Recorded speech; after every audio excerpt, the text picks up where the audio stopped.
I'll lead a freak. And T.O. Who can make a play? I can. Chiefs remain unbeaten with a 40-34 overtime win at Green Bay. We're scoreless here in the first quarter. The Steelers and the Broncos. Greg Gumbel, Phil Simms, and Armin Katayan roaming the sidelines, as is his wont. Is he down there roaming? He's roaming. He is an excellent roamer.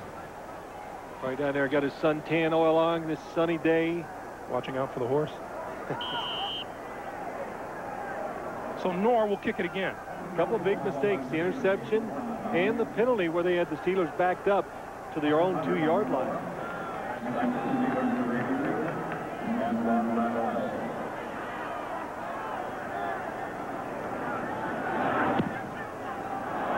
Quite as good a kick by Knorr, but he gets the same kind of a roll. Randall L. chasing it down inside the 5 and out of bounds at the 10-yard line. 59-yard punt, 7-yard return. Steelers start deep in their own territory when we come back to Denver after this. Welcome back to Denver. Greg Gumbel, Phil Simms, and we were just discussing during the timeout that the start of this game couldn't be any better than it has been for Pittsburgh. Well, it is for the Steelers. Just what they wanted. Bill Cowher said to us last night, if we could just stop all the turnovers, I think we could find out that we might be a pretty good team. In fact, I think my team might find out they like themselves. So that's been a big key for them in the first couple of games this year. It's really hurt them the last 2. And talking to the players and again talking to Coach Cowher, that is really on their mind. And Tommy Maddox, under pressure a couple times early, did not make a bad decision. So that's a good sign for them too. You saw Ian Gold limping to the sideline. He was injured during the kick coverage, and Donnie Spragan, number 59, has replaced him at linebacker for Denver. Maddox and the Steelers start from their own 10-yard line. Zeroway for a couple of yards. If you were elsewhere early on in our game, this was Steve Berline throwing to his right, looking for it. McCaffrey finding instead Chad Scott, who returned it. And that turned into a Josh Reed field goal and a 3-0 Pittsburgh lead.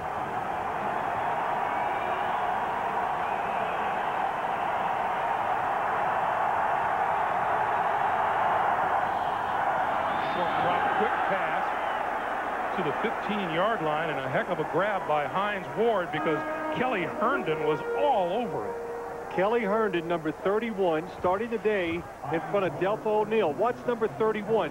Sees the quarterback and just gets all over the receiver, and this is the reason why he's starting.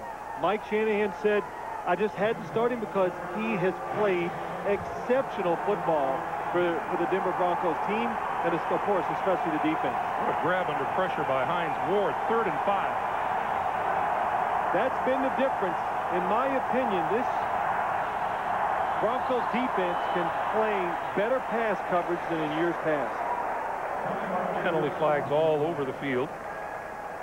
False start. Offense, number 79. 5-yard penalty, remains 3rd down. Oliver Ross is one of those filling in at tackle.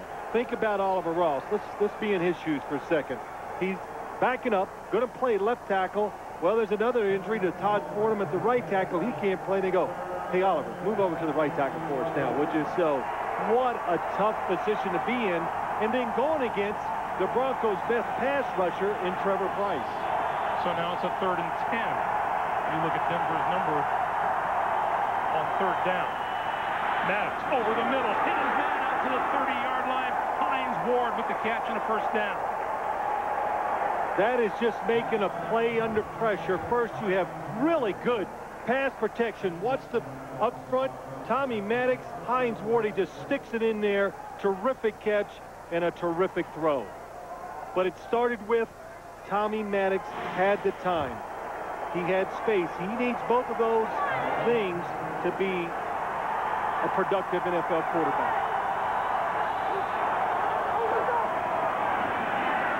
Straight ahead out across the 30 to the 31 is Amos Zeroway. You know, Hines Ward told us yesterday that as one of the leaders of the team, took it upon himself to get up and talk to the offense on Monday. And he said he just wanted people to make sure we weren't losing any confidence. Yeah, well, I think that always happens, Greg, and it can when you lose football games. I think it's just interesting. Here's a wide receiver. He's gone to the Pro Bowl, and what's he talk about? We got to get back to being what the Steelers are, balance, running the football, and that is really being unselfish. Here's a reverse. This is Ward with a blocker in front of him. Tommy Maddox throws the block, and out across the 40 to the 43-yard line. Al Wilson with the stop. Well, they faked the reverse the last time, trying to create a running lane up inside. The Broncos didn't honor it, so this time, hey, just come with the real thing. When you play the Pittsburgh Steelers, you know reverses are going to be run at you, screens are going to be thrown at you, and there's going to be a few trick plays along the way that you got to have your defense ready for. Hines Ward can run that reverse. Antoine Randall L. runs it really well. They can run it. They can throw the football. They're very, very versatile players. Maddox, play action. Out here, in and out of the hands of Dan Kreider, incomplete. In fact, Ward and Randall L. run it so well, Mike Malarkey told us that Plexico Burris went to him and said, hey, how about me? So we let him run one once, and he lost 7 yards, and it's the last time it's happened. He's not going to ask again. It looks like fun until you run it and you get smashed. You go, well, it's not so cool. But this Denver defense, new defensive coordinator this year, Larry Coyer, they're much sounder in what they're doing. They're not giving up the big plays.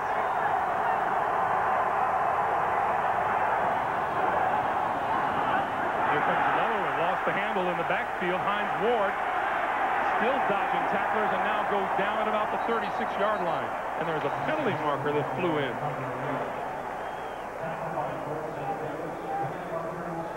Well, you know what the old saying is, fool me once. What is it? Shame Go ahead. on you. I knew you didn't know it. Fool me twice, shame on me. You know, it's just, I wasn't even going to say it.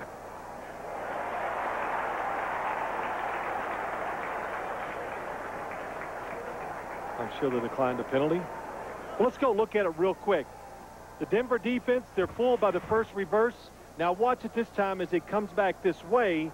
Just watch the defensive players of the Broncos. Nobody overcommits. Look at all the players that are going to be there. He has no chance to get back to the line of scrimmage, even if he keeps hold of the football. And that's a sign of a defense that's well coached, very disciplined, and just doing their job. And that's all they talked about when we were here, because, Greg, when you were awake, you noticed when we watched film that we were really, really impressed with what the Broncos are doing on defense. 3rd and 17. There's Larry Coyer, defensive coordinator. Maddox, ball slipped right out of his hand. It's a fumble. And that's a fumble, and it's pounced on by the Steelers. Baron Hayes fell on it. That is not the first and probably will not be the last time we've seen that on a Sunday in the NFL. Oh, with these footballs sometimes, they're new. Early in the game, they're slick. Tommy Maddox, that's a fumble. Mike Carey ruled it. Bill Cowher could challenge it to get the field position back, but I don't think it's that important. Absolutely. Before the arm can get going forward, the football pops out. Steelers lost 24 yards on the last 2 plays, both fumbles. Delta O'Neal back at his 35 for the punt. Nope. Whistles. Oh, now we do have a red challenge flag on the far side of the field from Bill Cowher. Okay. Let's go back and look at it. Oh, slip. I tell you what, Greg, as we ran that replay, I can see the football when it's in. The ruling on the field was a fumble is being challenged by Pittsburgh. I can see that the football is shiny and slick, and I can see why it came out of Tommy Maddox's hand.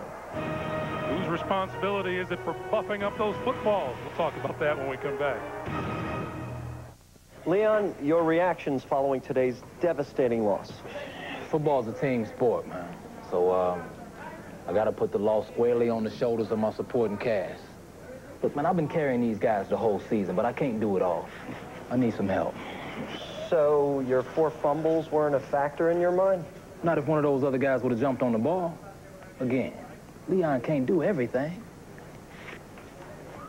There's no I in team. Yeah, well, ain't no we either. Is sponsored by Southwest Airlines. Friendly, nonstop service all across the country. Southwest Airlines, a symbol of freedom. Schick Quattro, 4 blades and 2 conditioning strips for an incredibly close, smooth shave. And by the Chrysler Crossfire, dreamed in America, crafted in Germany.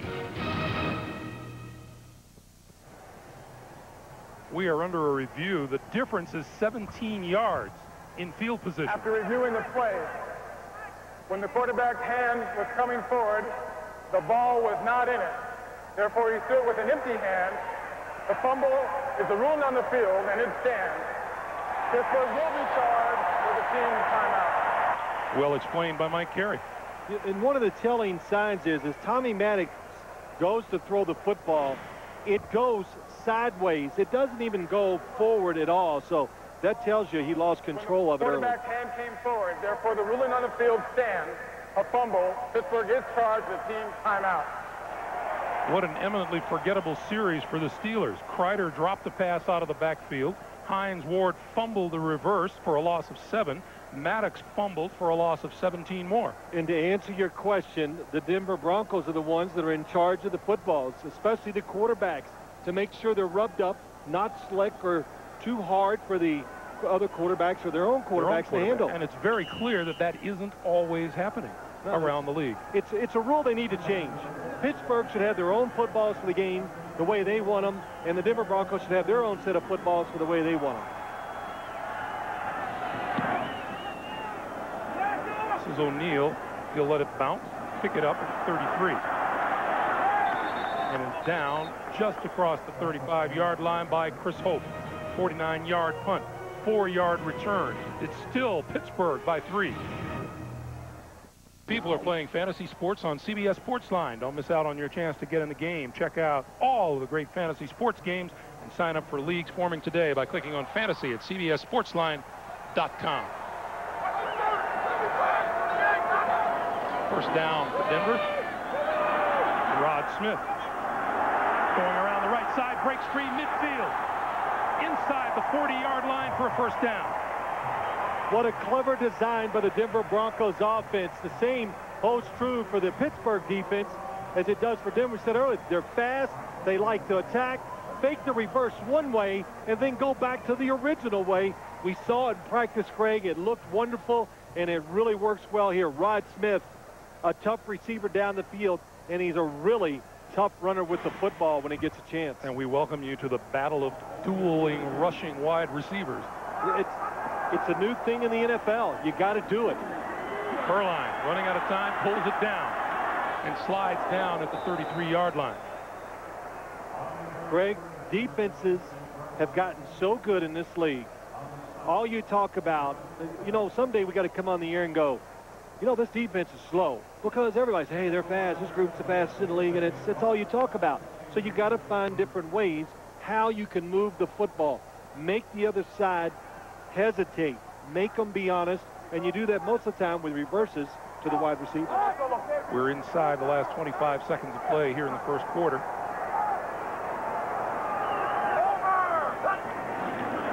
On 2nd and 5, we give this to Portis, breaks through right side, inside the 25 to about the 23-yard line.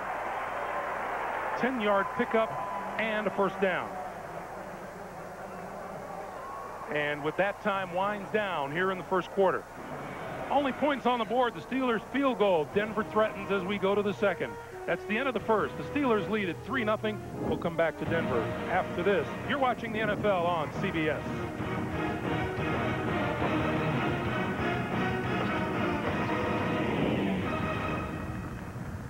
Is sponsored by T-Mobile. Get more minutes, more features, more service. And by Wendy's new home-style chicken strips. Another reason it's better here.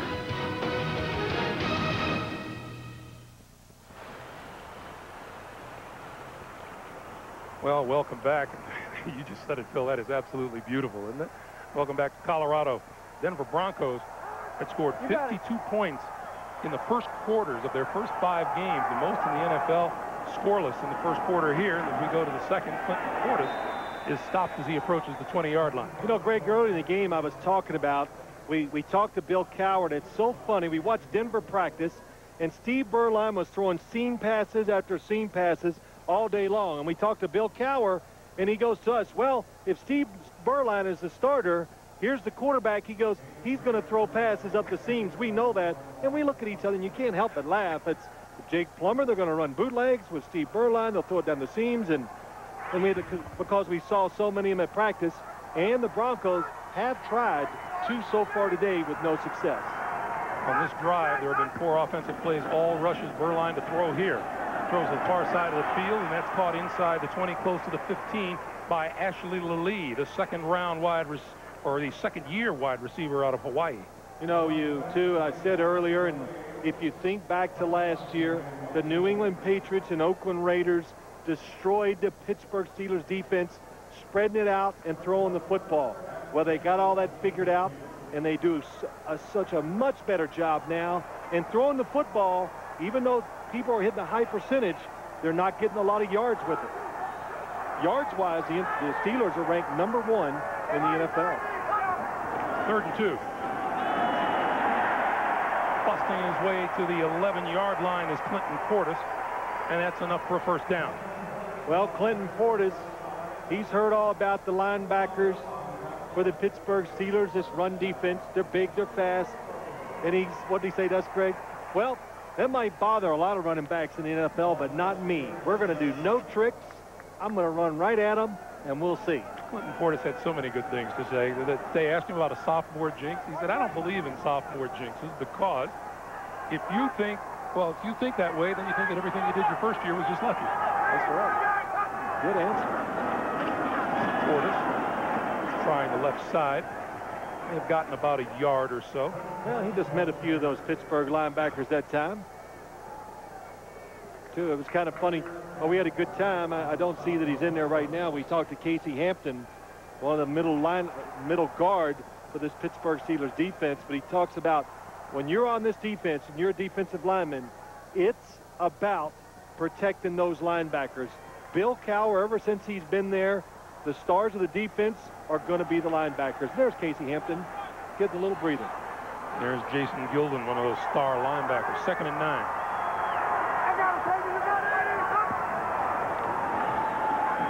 Berline throws, touchdown.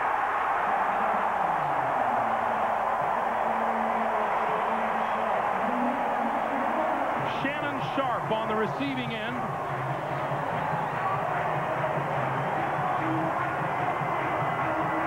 Yards, and the Broncos take the lead. Shannon Sharp just used his skill and being a veteran, how he ran this route. You see that so many times. I'll explain it to you when we get a chance here later on. The extra point is up, and it is good. 51 catches, Denver's all-time touchdown maker. 7-3 Broncos. Guy, the very reserved Shannon Sharp, doing something that has become a very common sight here in Denver, Colorado.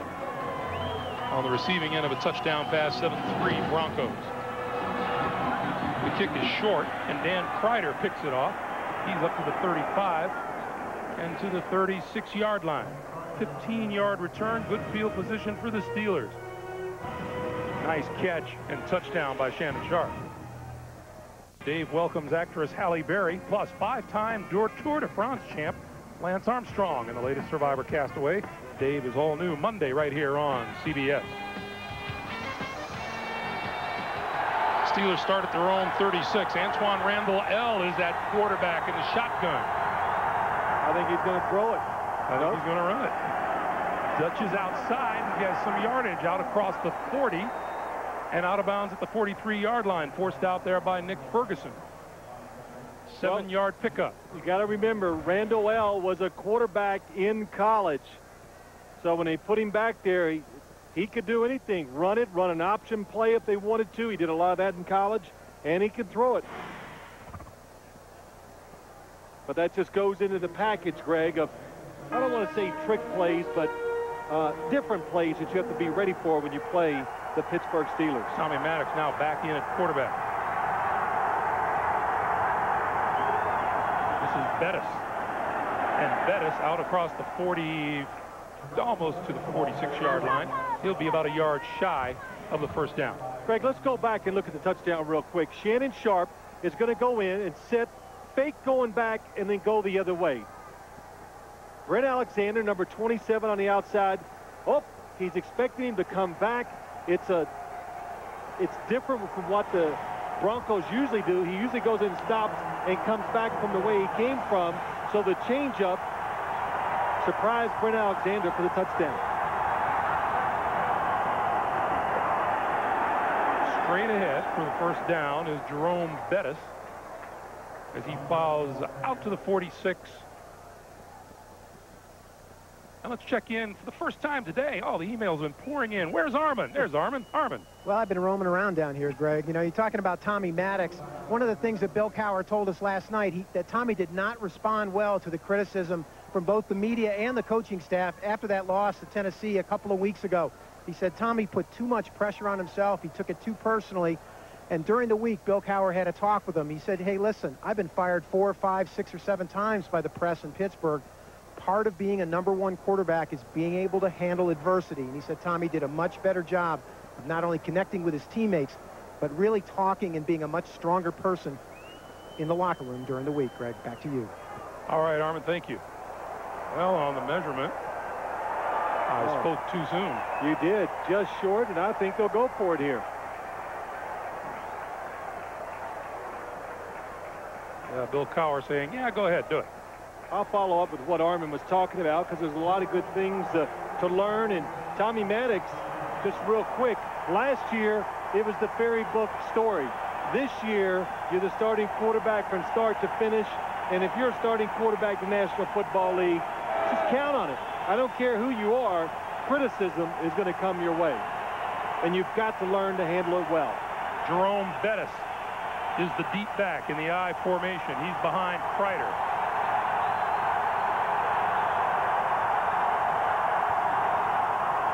Bettis, first down yardage across midfield and into Denver territory. First down Pittsburgh. You know, part of that pain and pressure that goes along with being the starting quarterback.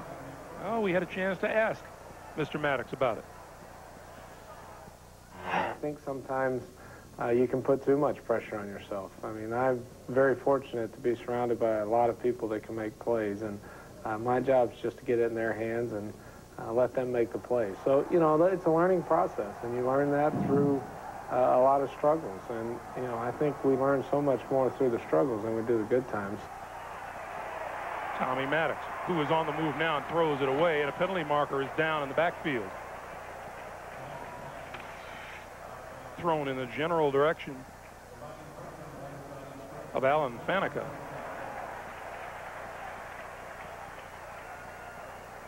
Quarterback moves, offensive line not ready for it. Holding, offense, the right guard. The 10-yard penalty remains first down. Well, that won't be Faneca. That'll be Kendall Simmons. You know, it's going back to what we mentioned earlier about Bill Cowher. Bill Cowher said it'd just be interesting to see how we do if we go out there and don't beat ourselves. Yeah, that's right. And of course, a lot of that came from the quarterback, what you were saying about Tommy Maddox. He said it right. You learn from your mistakes in this league. And he was very calm last night, very relaxed about where he is and what he means to this football team. And he said something, I just can't worry about the outcome of the game. Just do your job. On 1st and 20, the pitch to Zeraway, and Zeraway is spun down at about the 41-yard line. Donnie Spragan and Lenny Walls. If you're wondering what's going on with the Jets in Buffalo, I bet Jim Nantz has an answer. All right, thank you, Greg. It's a good start here for the Jets today against the Bills, and right here on the goal line, it's Vinny to Anthony Beck. They've just added a field goal by Doug Bryan. 10-3 lead, late second quarter. Let's go back to Greg and Phil. Thank you, Jim. Jets coming off of that bye week. And if I remember correctly, our news out of the NFL today is that John Abraham not playing today, deactivated by Coach Herman Edwards. Maddox fakes one way, throws this way, Zeraway. And Zeraway twisting his way to about the 48-yard line. That's a little misdirection again by the Pittsburgh Steelers. Mike Mularkey, when he was talking about it last night, I asked him about the screen game. He goes, well, when you're going against this team, you can throw screens, but it's got to be fake one way, throw it the other, because if you fake and throw it to the side you're looking to, good luck. So nice call and nice execution by the Steelers offense. So now Maddox looks at a 3rd and 11.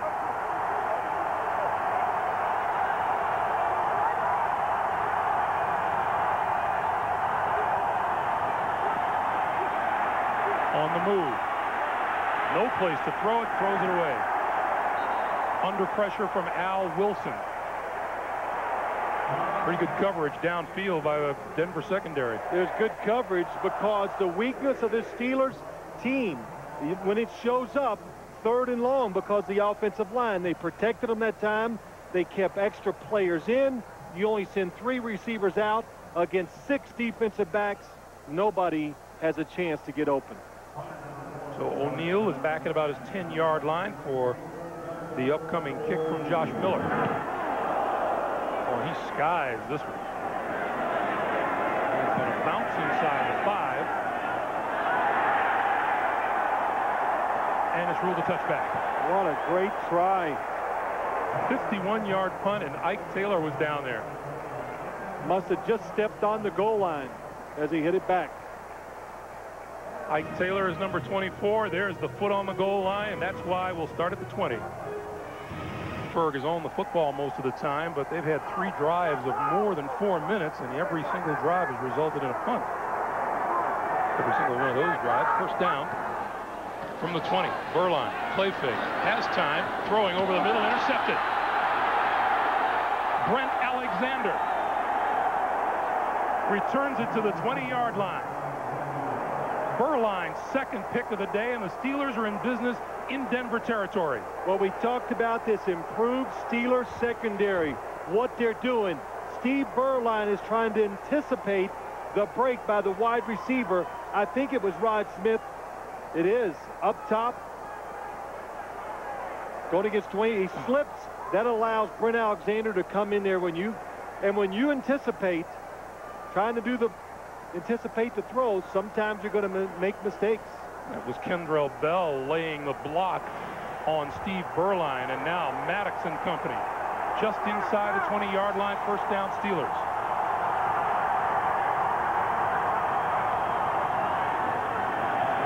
Maddox with time going to the end zone. Penalty marker is down. Jay Reimers was the intended receiver. Well, receiver up in the air, defenseless. You lead with the helmet. I'm sure that's what's going to be the call.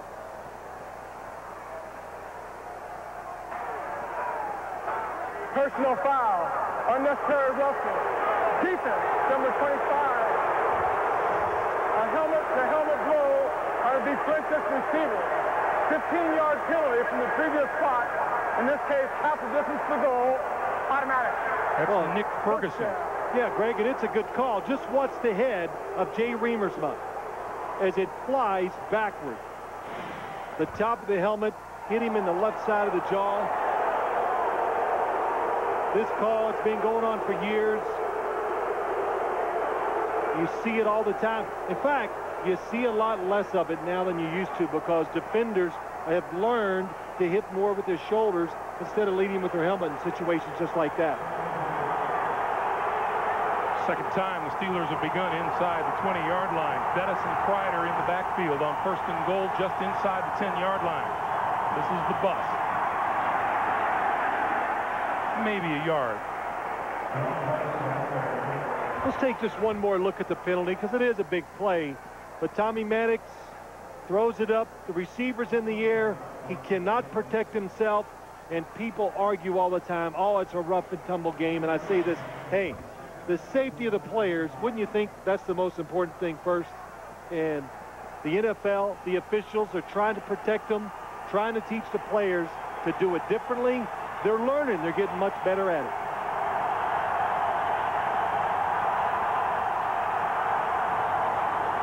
Maddox from the shotgun. 2nd and goal. Flips out Zeraway. Zeraway dodges one tackler. Can't get past 2 others. Gets probably back to the original line of scrimmage, and it'll be 3rd and goal. When you watch this Bronco defense, look what they have done this year. 2nd in the NFL, just tremendous. And one of the reasons why Larry Corrier, the new defensive coordinator, he keeps it simple. He lets them just do a couple things. He goes repetition. We get a lot of reps in practice, and we cover, most importantly, all the what-ifs. What if they do this? What if they do that? That's why this Bronco defense has improved and doesn't make as many mistakes. 3rd and goal. Maddox spins out of trouble. Looking, throwing it away.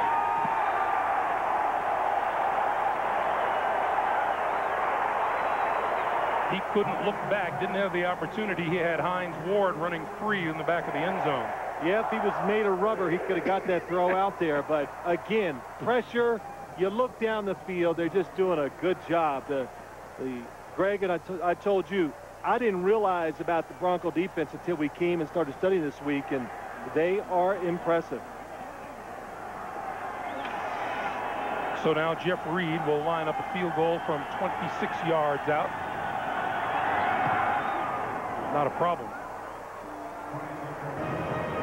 Another turnover ends up as a field goal. 7-6 Denver. Your Marriott Easy. Oh, pretty pictures everywhere you look in the state of Colorado. Welcome back to Denver, everyone. Pittsburgh's scoring drive after the interception. And they're within 1 at 7-6 as Jeff Reed gets set to kick it away. Bill Cowher and I'm having a good discussion. Coach, I haven't turned it over. You like that? He likes it. Line drive kick. Hits the back end of the end zone. The Broncos will start at the 20-yard line, and they'll try to avoid the mistakes that have plagued them so far, but they still lead it by 1. Ball in a 1-point lead, and they'll start on the ground, and Clinton Portis not able to get too far. It's really interesting to see Steve Berline in this game. This is a guy who's in his 17th season in the National Football League, and he said, you know, halfway through last year, his mentality was that that was going to be it. He was going to call it quits. Yeah, and then Mike Shanahan talked to him late in the year that there could be a different scenario. Brian Griese let go, and when they signed Jake Plummer, Steve Berline says, well, that's probably it, but it wasn't. Mike Shanahan went to Carolina, to Charlotte, to see him in his home and talked him into coming back and being the backup. Berline throw on 2nd and 9, flips it out to the far side. Portis out to about the 25-yard line. Let's go down to Armin. Greg, just to follow up the Steve Berline story a little bit, you know, there's no secret last year that among the coaching staff and some of the teammates, a former quarterback here, Brian Griese, had this sort of aloof attitude and inability to connect with his teammates, and certainly that was sometimes the sense on the field. Berline, very different. He told us yesterday, very talkative, very upbeat, very emotional on the field, and I certainly saw that after that first touchdown. He brought the whole offense together, got him together, was very talkative with him, so different kind of quarterback out here for the Broncos. Yeah, too, and you know, the other reason he came back, he says, man, he doesn't want to let Mike Shanahan down. He just has so much respect for him that he just had to come back and be a backup for him. Berline throws far side, complete, and reaching for the first down is Rod Smith. Did he get there? It doesn't look like he made it. Good protection for Steve Berline, but again, the Steelers secondary giving up the short passes and making tackles immediately. And by the way, one more footnote on Steve Berline and why he's back here this year. I'm sure it's the same allure for most football players. He said, I wanted one more shot at something special. Yeah, that's right. And Greg, he's lasted 17 years. He's a good thrower of the football, always been underrated. And most importantly, he's just a good locker room guy. Gets along with the players, coaches. That, along with ability, can keep you around for a long time. Antoine Randall L. drifts back and makes the grab at his own 17-yard line. Brings it back to about the 23, and we have a marker down.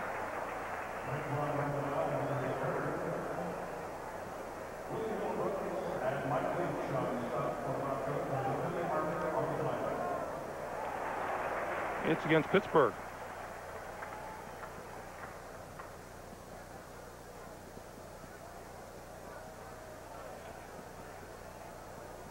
During the kick, holding by the return team number 43. The 10-yard penalty. They retain possession. First down. Timeout. That's the rookie, Troy Polamalu, guilty of the infraction. We'll take a timeout. 3:55 to play in the first half. Is sponsored by Subway. Good, so you don't always have to be. Subway, eat fresh. And by Visa. If you love the NFL, it's everywhere you want to be. Just a reminder, the Nextel halftime report coming up. Jim, Dan, Dion, Boomer, all of today's scores and highlights, all coming up on the Nextel halftime report. Jerome Bettis in the backfield behind Tommy Maddox.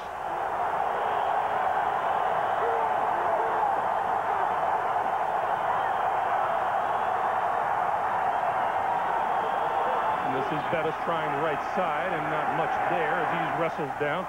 You know, it's so much fun talking with Hines Ward as we usually do when we see the Steelers. Talk about his versatility, Phil. He's all over the field. Well, he is. They line him up. He can be lined up anywhere. Outside, near the tight end, by himself, on each side of the football field. He runs reverses. He was a college quarterback, so he could throw it. And, of course, let's don't forget, he's really good at catching and running. 2nd and 8.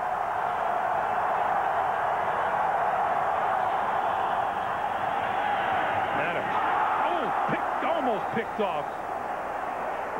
John Mobley got a hand on it, but number 85, Jay Reamersma, looked wide open for the reception. Well, I didn't even see John Mobley, and I'm sure Tommy Maddox didn't see it either. When you throw the football in the middle of the field, you have to have clear passing lanes because it only takes a finger.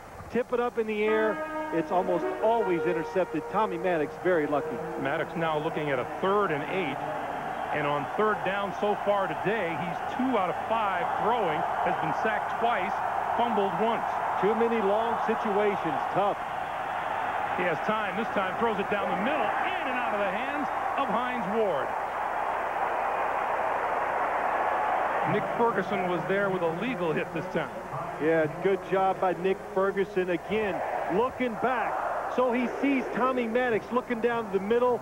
He times the hit to the wide receiver perfectly, and that's why Hines Ward can't hold on.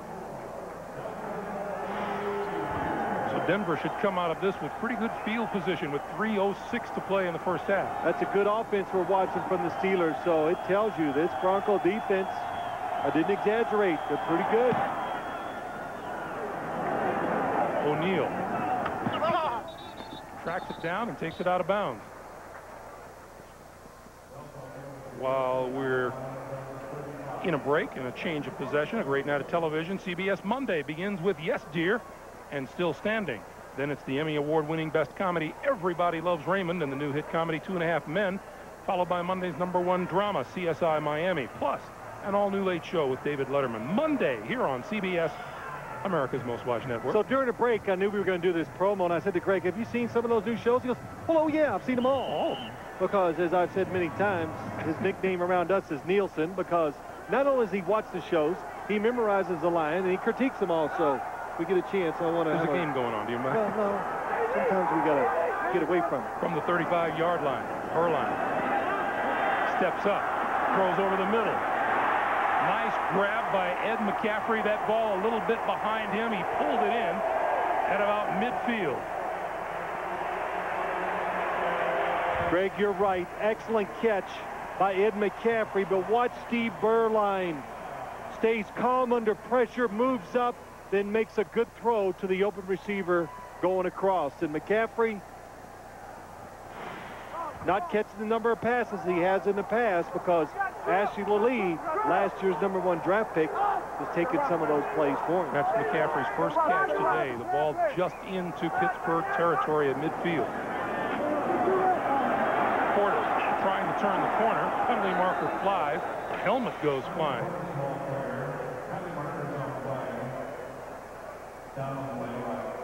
Jason Gilden, the Steeler with the helmet off. I think he was being blocked by Shannon Sharp. Holding offense number 84. That's a 10-yard penalty. Remains first down. Well, let's watch Shannon Sharp, number 84. Here he is at the end of the line. There's Jason Gilden. Hands are inside. That's pretty good. But then he never lets go. Well, the takedown also counts for something. Well, it wasn't a takedown. It was Jason Gilden knowing Shannon Sharp had the vice grips inside the shoulders, so it was going to be hard to be called. But he did the fall down. He had me, pulled me down. Pretty good acting job. Jason's only 6'4", 255. Yeah, only. 2 minutes to play here in Vesco Field at Mile High. 1-point game, and we'll be back.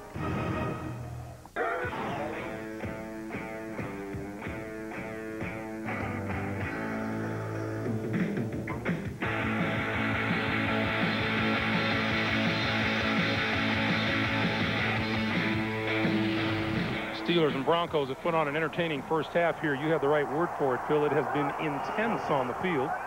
Defense is definitely winning the battle as you watch this first half. 1st and 20. Furline, quick drop, quick throw. Sharp is there across the 45 to the 47-yard line. Each team with 2 timeouts remaining.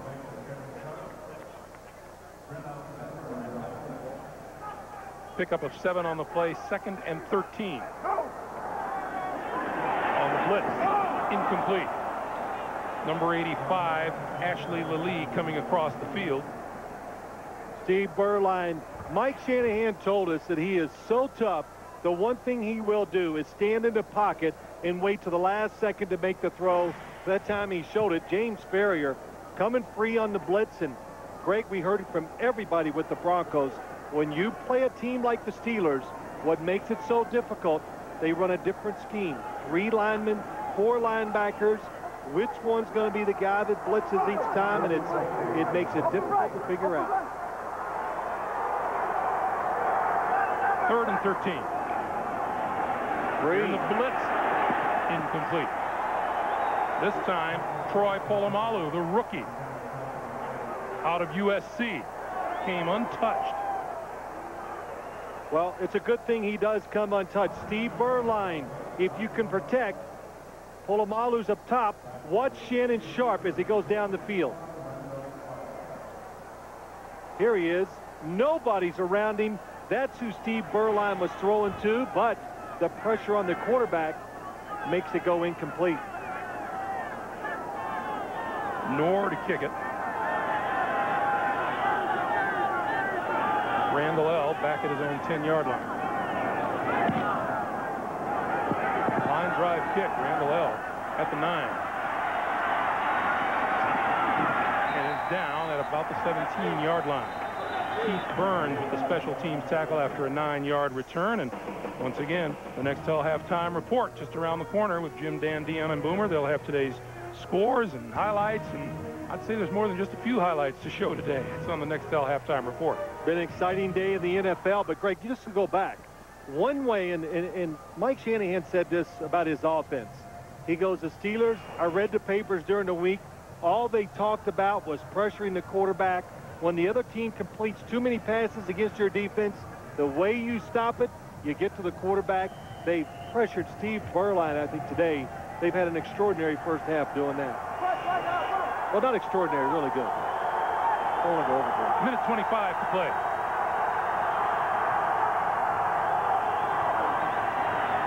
On the handoff, it's Hines Ward, and Ward is rolled up back at the 15-yard line.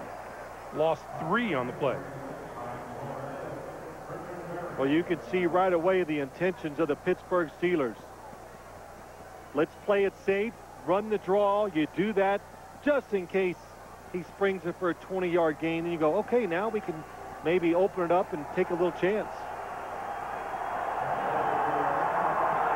2 weeks ago, they made a mistake in this exact situation against the Tennessee Titans. On the draw, straight ahead, across the 20, close to the 25 is Haynes. And we get a timeout on the field, stopping the clock with 36 seconds to play. We'll be back. 7 seconds officially on the clock. In 3rd and 3. Maddox and Berline. Wow. Each of them 7 of 13, only 3 yards difference. I'm not surprised. It's just the defenses are good, and they've been impressive as we watch it. So the opportunities have not been there for either quarterback to have outstanding stats or make the big plays. Denver has another timeout left. Looks like it could be a draw. The halfback is very close to Tommy Maddox. That's what it is. Straight ahead across the 30 out to the 35 is Haynes for the first down. And now the Steelers take the timeout. The situation completely reversed itself. Still a half minute to play. Bill Cowher's wheels are turning. On the clock. And you are looking at where the Steelers need to go if Jeff Reed is going to approach anywhere near his career-long 51-yard field goal attempt. And by the way, we watched Jeff Reed in the pregame, and all he did was kick a 66-yarder. 66 yards, and it almost hit the net in front of the stands. There is a huge difference when you kick out here at the stadium. Maddox rolling, and went down at the 21-yard line. Mario Fatafehi. That's the 4th Denver sack of the day. Well, that'll end this Pittsburgh hopes of trying to get down in field position, but they did what they really originally set out to do, run out the first half. That was just a hope shot, thinking they were going to get in position to kick the field goal. There's Tommy Maddox learning from some recent history. That's right. Manage the game. Good job of managing the game by Tommy Maddox in the first half. So time winds down. Hotly contested, some turnovers, a touchdown, a couple of field goals, and Bill Cowher trots off the field. Down 1. Let's go down Armin. Thanks, Greg. Mike, 2 interceptions for Steve, obviously, but only 6 carries. Offensive line, so when you do that, don't expect to have big yards or score a lot of points, because it's just not going to happen. Broncos will get their hands on the football first here in the second half. Low kick, bouncing and taken inside the 5 by Chris Cole. And runs right into contact. Forward progress will be marked at about the 17-yard line, and we check in with Armin. Greg, good stuff from Bill Cowher. He said, obviously, my defense is doing a great job. And in his words, he said, obviously, the right side of my offensive line, we're having a hell of a time with that. He said, we're doing everything we can to try to keep things together there. He said, I've told Tommy, he said, he's getting a little frustrated. I've been working with him. He said, don't get nervous. He said, we're going to try to keep this thing as close as we can. He said, the longer we hang in this game, the more the pressure goes to the other side of the field. Greg? All right. Thank you, Armin. Boy, Armin, that's good stuff, because your quarterback can't get frustrated. Tommy Maddox told us, and we talked about it, manage the game. So you've got to know going against a good defense and a beat-up offensive line, it's going to be rough. Portis around the left side as we check out the offensive leaders in the first half for the Denver Broncos. Berline was 7 out of 13 for 62 yards and a touchdown. Clinton Portis has 20 yards on the ground, and Shannon Sharp with a couple of catches for 16 yards and the 6 of the 7 points on the board for the Broncos. Well, Denver's touchdown drive was significant, and everybody else's drive has been brief. Berline over the middle, Sharp, 25, falls forward to about almost the 27-yard line. Yeah, you look at Steve Berline, he goes, you know, he's the backup quarterback. You know, as a backup quarterback, you can play anytime whenever the starter gets hurt, all that stuff. And Steve Berline probably looked at Jake Plummer this week and said, oh, you would have to sit out against the #1 rated defense in the NFL, wouldn't you, big boy? So it's a tough task, and you know when you look, and as the Denver Broncos looked at film, they said, hey, the stats aren't lying. They're truthful. This is a good defense. 3rd and short. And Portis isn't going to get there. That tough defense led by Kendrell Bell brought him up short of first down yardage, and they'll have to kick it away. I don't see how you can tell who it is. Kendrell Bell, Casey Hampton, big, and look at that. They just overpower the offensive line. The Denver Broncos offensive line, not big, so if there is a weakness, sometimes you can overpower them. Their specialty is quickness. Antoine Randall L. Back for the Steelers. And Knorr to kick it away. Nice high blow. Backs Randall L up for 120. And he's down at about the 26-yard line. Jay-Sean Sykes will get credit for the stop after a 6-yard return. Steelers on offense when we come back. And Morris stars in TV's most watched new drama. Don't miss Cold Case tonight after 60 minutes on CBS. Steelers first down at their own 26-yard line. Some changes on the offensive line. Maddox throws far side, incomplete, intended for Hines Ward. It'll be 2nd and 10. Offensive leaders for the Steelers in the first half. Tommy Maddox throwing the football. Numbers very similar to Steve Berline of Denver. Bettis with 10 yards on 6 carries. And Hines Ward has 3 catches, good for 34 yards. You're right, though, Greg. We'll talk about it. Changes in the Steelers' offensive line. These things, you never see this in the National Football League. Zero-way, trying the right side. But yeah, Matthias and Quinty started the series at left tackle. Now he's out of there, and then it looks like he might be coming back onto the field, or is that Oliver Ross? Yeah, Oliver Ross is leaving. And Quinty comes back. So, no, well, I'm not laughing, but in offensive line, repetitions, being a unit, it's being cohesive, that's what it's all about. So the Steelers, like Armin Katayan heard from Bill Cowher, they're trying to figure a way out to get this done. And Quinty was at left tackle on first down. He's now lined up at right tackle on 3rd and 9. Maddox can't escape trouble. Mario Fatafehi. He might have got the sack, but again, as we heard from Mike Shanahan and Larry Corr, the defensive coordinator, Trevor Price, number 93, has been so close. He flushes Maddox out, and Fatafehi gets the sack. Watch 93 as he comes up, pushes Tommy Maddox out of the way, and generally what happens, the second guy gets the sack. And if you wonder if this line shuffling is just for fun, that's Denver's 5th sack of the day. Fatafehi's 2nd. O'Neal lets it bounce. And it'll bounce out of bounds inside the 25-yard line. 11:21 to play in the 3rd. 51-yard punt. Denver back on offense. Scary Movie 3, women on TV, a party that's jumping, and twins. I love Ramsey staying Dutch, screaming way too much, a white boy who's rapping, and twins. And I love them. Check out the Coors Light Twins in Scary Movie 3. Friendly, non-stop service all across the country. Southwest Airlines, a symbol of freedom. Circuit City, we're with you. And by the all-new 270-horsepower Acura TL, a higher form of performance.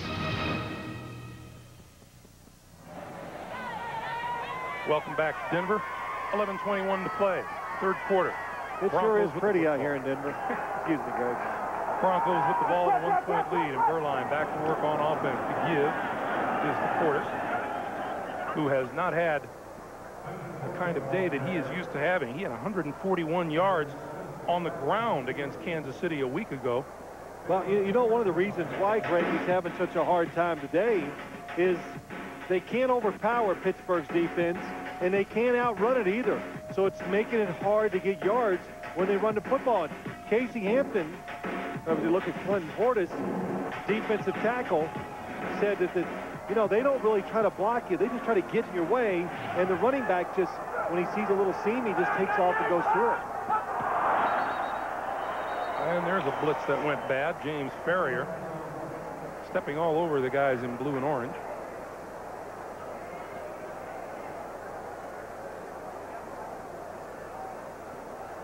Offside defense, number 97, was unabated to the quarterback. 5-yard penalty remains, second down. That's the third time today Pittsburgh defense has been offside. As you look at Portis's numbers today, 108-yard average and just 23 as we come up on 10 and a half to play in the third. The Steelers were blitzing. Blitzing to be effective. Effective is about timing it just perfect. They just missed because they were going to get to Steve Beuerlein. Beuerlein give Portis out to about the 35, and we get another marker down. I thought the Steelers were offsides, but the penalty flag took a while to get thrown.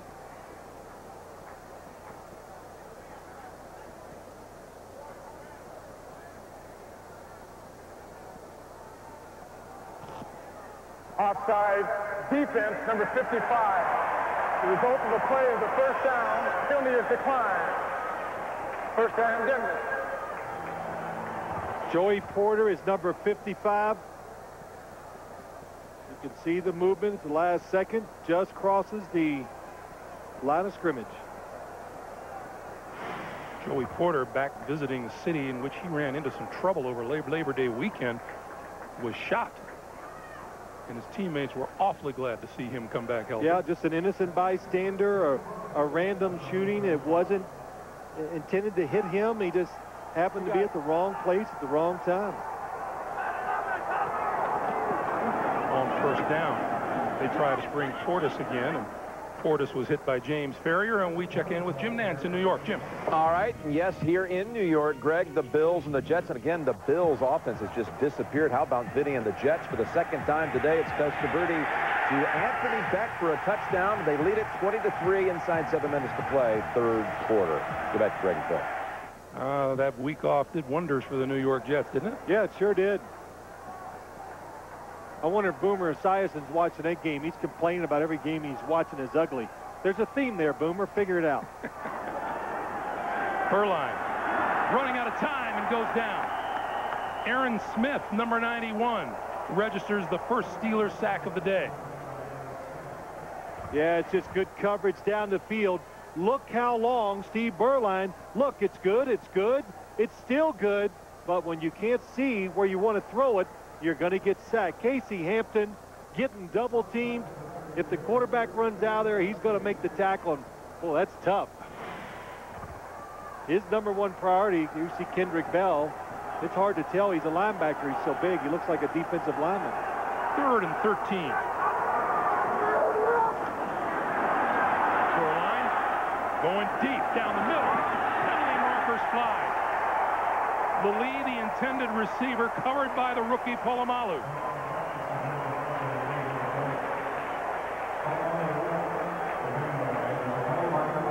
When you get a little extra time to throw the football.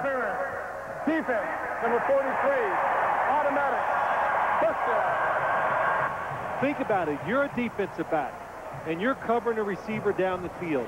You all know the rhythm and the timing of passing offenses in the NFL.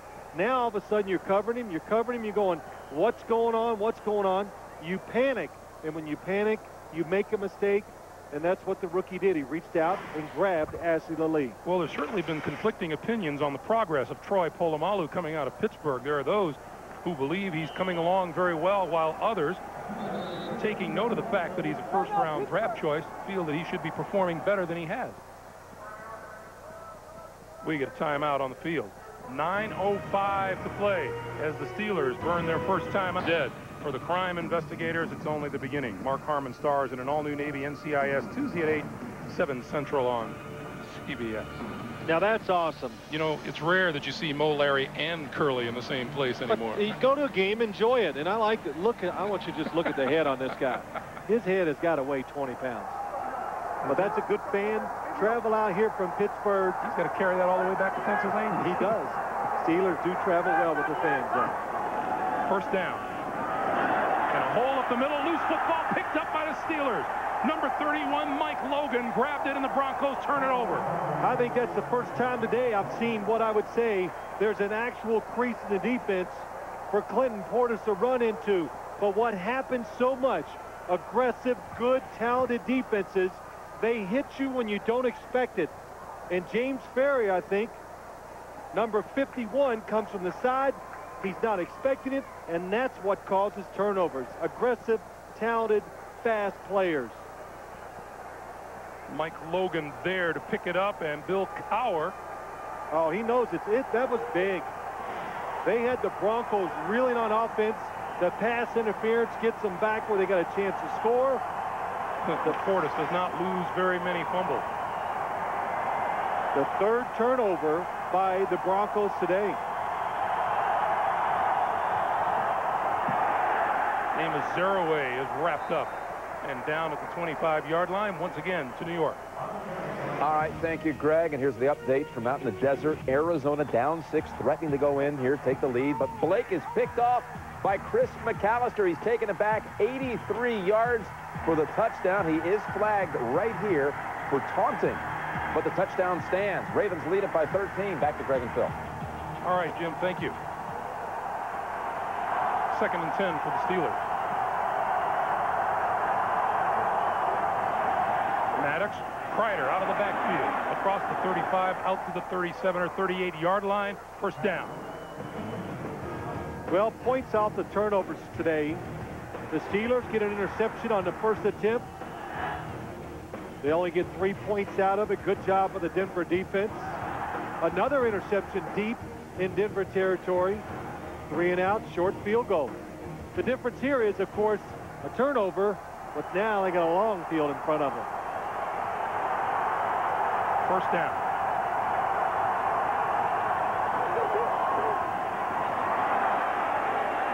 Shaking away is Zeraway, and Zeraway comes up shy of the 45-yard line. Nick Ferguson with the stop.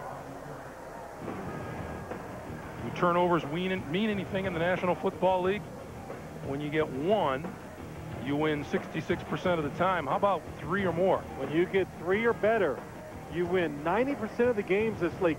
And you know, turnovers, everybody talks about them. Let's don't do it. Of course you don't want to turn it over. You usually turn it over, Greg, because the other team is just winning the physical battle. That's what generally why turnovers happen. But today it's been physical on both sides. The Steelers have just been a little sharper. This one's to Hines Ward, and Ward looks for first down yardage and gets it. And he's up to midfield. So according to that chart, Steelers should be a shoe-in today. Well, I'd put it this way. If they weren't winning the turnover battle, they could have been in trouble because they're having trouble generating any offense. If you look at some of the scores, the Jets, my gosh. You know, we just saw that update from New York on the Arizona game, and we were talking to Jake Plummer. He says, expectations here are so much more, and then I thought, and so are fans. That's right. Jerome Bettis in the backfield. He takes the handoff. He pulls straight ahead for a couple to about the 48. Clock continues to move, coming up on 6.5 to play in the third quarter. You know, you got Jerome Bettis and Amos Zeraway both trying to establish that they're the guy that's going to run the football in the football game. Bill Cowher said it. He'd like to settle on one of the two just because he knows running backs are just like quarterbacks. They need throws or they need carries to get in the flow, to get in rhythm, to make guys miss, to get those tough yards for you.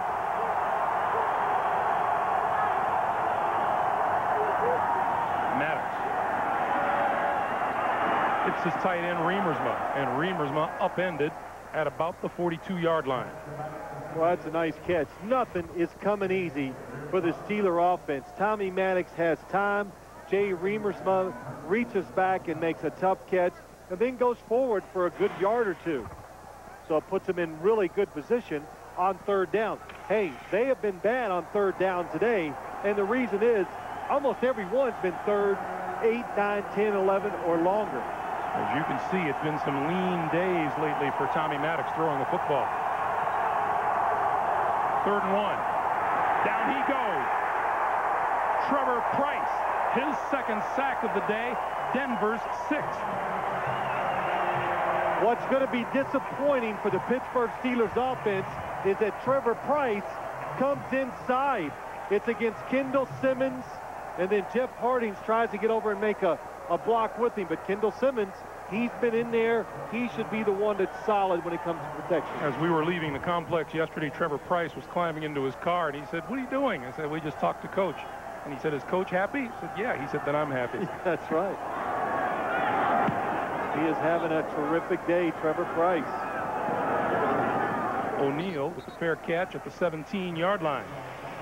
4:45 to play. Defense continues to rule. It's a one-point game, and we'll be back. Birdies. Together, we can achieve uncommon results. And by Zocor. Talk to your doctor about Zocor today. Hey, Thursday on CBS, CY Entertainment Weekly calls the new survivors so good. This week, one tribe's most valuable player is stolen by the other. Now, will Rupert jump ship and help a team in trouble? An all-new Survivor, Thursday at 8, 7 Central on CBS. From the 17-yard line, Burline to throw. That one knocked down. It's incomplete just across the 30-yard line. Intended for Rod Smith. Dwayne Washington defending, and we go to Jim Nantz in New York. All right, Greg, thank you. The Jets letting out a little frustration here now on the Bills. Vinny Testaverde over here to Santana Moss. Testaverde's third touchdown pass of the day, 27-3. Let's go back to you. I believe that is officially close to becoming a butt whipping. You know what? They're showing off now. That's what they're doing. But, Jim, I think you're right. Frustration. Let it go. Get the good feelings back in your building. That's how you do it. Win a game convincingly. Burline out here to Porter. Swing. Just tripped up by James Ferrier. Let's check in with Arnold. Thank you, Greg. Obviously, what Bill Cowher told me at halftime, still very concerned about his offensive line, but showing a great deal of confidence in him. He just went over to him after that play, after the break there. He said, went up to each guy, and he said, just keep doing what you're doing. We're starting to wear them down. Keep battling, keep battling. And as he said, the deeper we go into this game, the more the pressure turns towards the Broncos, Greg. Back to you. Armin, thanks. You know, it has to be a huge boost to this offense to know that that offensive line has been makeshift, and they're still very much in this game. Adversity can bring you together. Tough elements, that's what they're in here, and they're handling it well. Lost the football. That's a fumble. That's a fumble. And it's picked up by Ferrier. Not too many people really reacted. No, nobody reacted. No whistle. Everybody stopped. You saw Mike Carey throw down the beanbag. That tells you he ruled it a fumble. Kendrell Bell, 97 on the blitz. It frees up Fada Fahey. And I can't tell. It looks like Steve Burline could have lost control.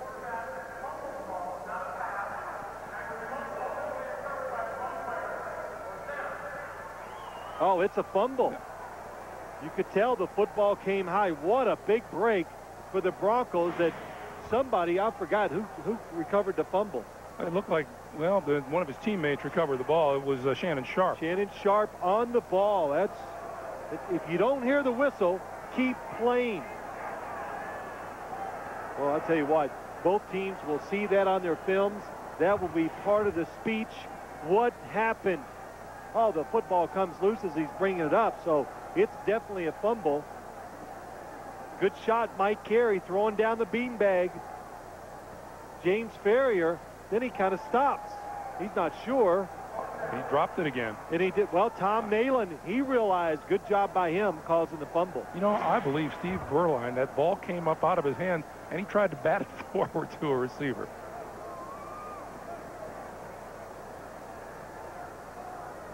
He's not going to challenge us, is he? Now, Mike Shanahan can challenge it, of course, to win. If he thinks it's a forward pass, oh, he batted it forward. He did. Greg, good eyes. It's amazing. At your age, you can still see that well. I am shocked my own self.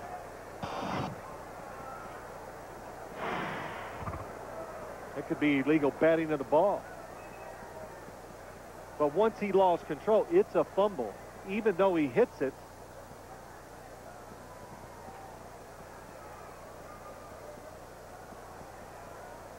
So Mike Shanahan, an extended discussion. We have 3:43 to play in the third. Let's take another look. Yeah, let's look. And I think it's pretty clear, Greg. Fumble, He does hit it like you said, but the ball has been fumbled. So there's no way that could be a forward pass or ruled incomplete. Now, if one of his players caught it in the air, then of course they could advance it. James Ferrier picks it up. I'm not sure he knew it was a fumble. Here's Mike Carey. The ruling on the field is that the quarterback fumbled the ball. It was not a pass. It's being challenged by Denver.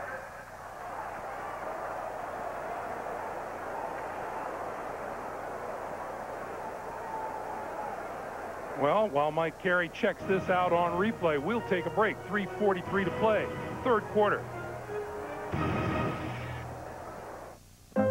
Recovers. It's their ball. It's a fumble. It's a change of possession. He wants a first down for the Denver Broncos.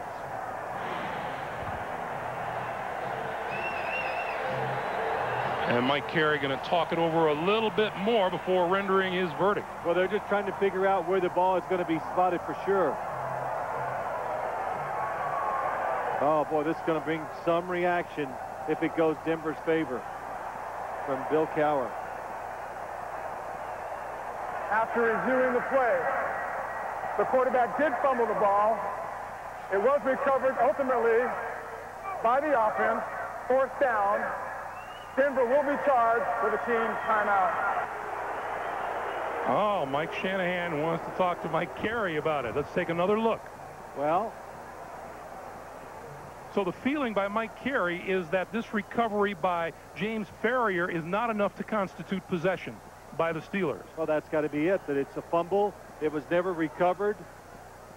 You don't see this too often. What you usually see, an interception, the defender runs, he gets hit, he fumbles, and the team that's on offense gets it back. Knorr kicks it away. Antoine Randall lets it bounce, takes a huge Broncos bounce, and rolls dead at about the 25 or 26 yard line. 3.5 to play at Mile High. 7-6 Broncos on CBS. Well, we'll see if this play, which will be talked about for a while, will have repercussions on the outcome of this game. Well, still a long way to go, so not that big of a point right now. Jerome Bettis cuts it back across the 30 to the 31. Nick Ferguson coming up from his safety position to make the stop after a 5-yard gain. 2nd and 5. You know, when I look at games like this, when it's so tough and it's so hard to get anything done, Jerome Bettis he looks like the guy that can get it done. He's big. He's, of course, extremely eager to show everybody that he hasn't lost it, and he should still be the starting running back for the Steelers. But when you're having trouble getting yards, his size can get you 1 or 2 more and help your offensive situations. Once again, cuts it back. Oh, look at the footwork as he works his way out to about the 38. The Steelers, Armin Katayan said it, Bill Cowher talking to the offensive line. You're doing good. Hang in there. We'll wear them down. And really, Greg, first time all day they actually look like they got a chance to run and move the football. Alan Faneca is at left tackle. Kedrick Vincent is at left guard. Jeff Hardings has been the only constant at the center position.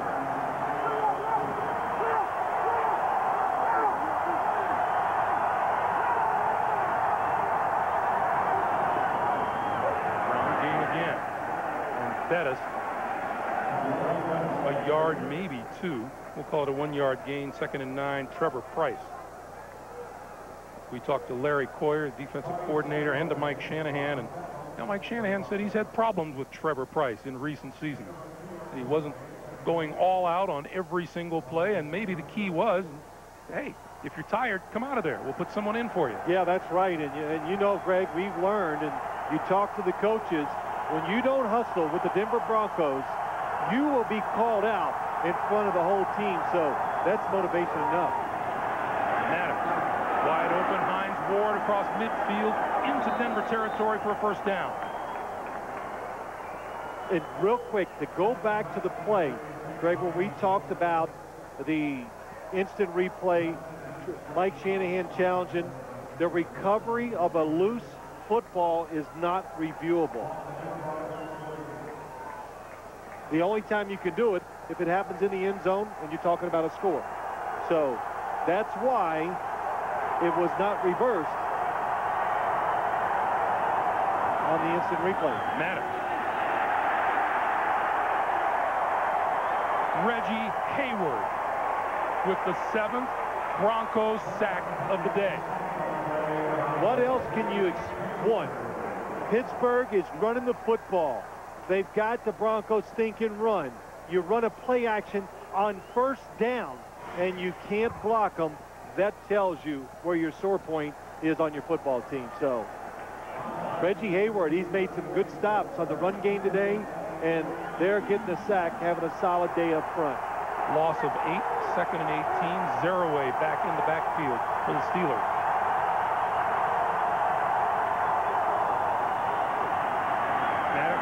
This side, Plexico Burris, and Burris is brought down at about the 48 or 49 yard line by Sam Brandon. And that will be the last play of the 3rd quarter. Time winds down on quarter number 3. Our score remains the same. Denver 7, Pittsburgh 6. We'll come back to Denver after this message and a word from your local station. You're watching the NFL on CBS.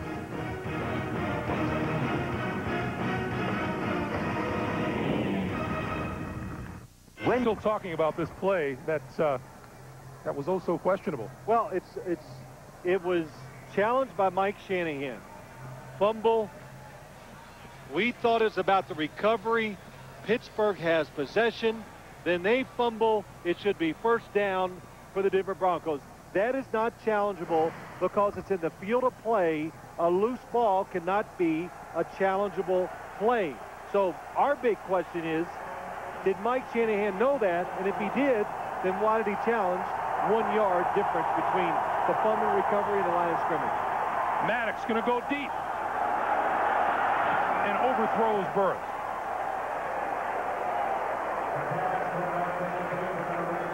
Well, that was a nice play. Nice throw by Tommy Maddox. If Plexico Burris could have picked it up just a little bit earlier, I think he could have outran the defender to the football. But the big thing, Greg, the Steelers now have reversed field position.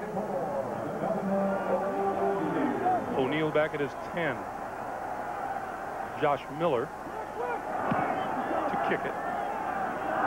This one is going to sail inside the 5 and into the end zone for the touchback. 51-yard kick, no return. The ball will be put in play at the 20-yard line. And here is our NFL.com poll question of the week. Who is the NFL 2003 most valuable player thus far? Log on, cast your vote at NFL.com.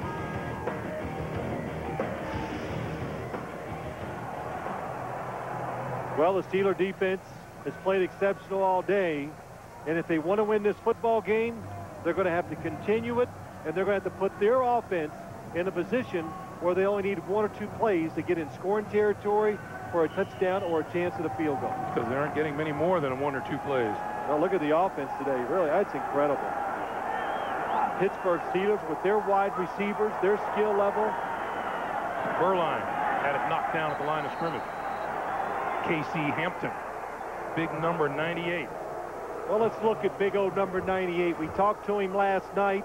Casey Hampton, double teamed again, gets up. And I say this affectionately. Casey Hampton is what's known in the NFL as just a tush hog. You know what a tush hog is, Greg? I don't know, but you sure sound affectionate saying it. Yeah, no, I mean, but it's somebody where, you know, you got to have a rear end big enough where you can show a movie on it. That's because those are the kind of guys that can get in there, stop the runs, occupy 2 blockers at one time, and we've watched him today. He's done a terrific job doing that. 2nd and 10. Portis. And Portis breaks out to about the 29-yard line. That'll be about a yard shy of a first down. Well, it kind of catches the Steelers by surprise. The draw play by the Broncos. Kendrell Bell coming on the blitz, just misses the tackle. Everybody's playing pass. Let's take one more look at Casey Hampton. Oh, another double team. Look what he's doing. He kept his hands out there on both, and why he does that, to try to occupy them. So guys like Kendrell Bell, Joey Porter, James Ferrier can be free to make tackles. I thought he said something very interesting. He said he's learned how to practice. Well, that's a key in the NFL. 3rd and 1. Oh, this is going to be close. It's going to be short from the initial spot from up here. Greg, he's learned how to practice. Look at Bill Cowher.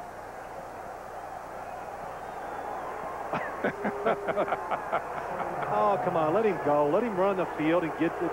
It's an emotional game, and I understand they're trying to keep control, but you go back to Casey Hampton, though. He's learned how to practice. He's a big guy. It's physically very hard for those big guys to constantly work hard, so he's learned how to pace himself to make sure he's fresh and still productive for football games on Sunday. These two teams today, a combined 4 out of 20 on 3rd down. Nord kicking. Randall L. from the 27 to the 32. We have a marker down. Hard to get anything on special teams because both teams are so fast getting to the returners. Well, they're going to make them punt it over. An eligible member of the kicking team was downfield, number 25.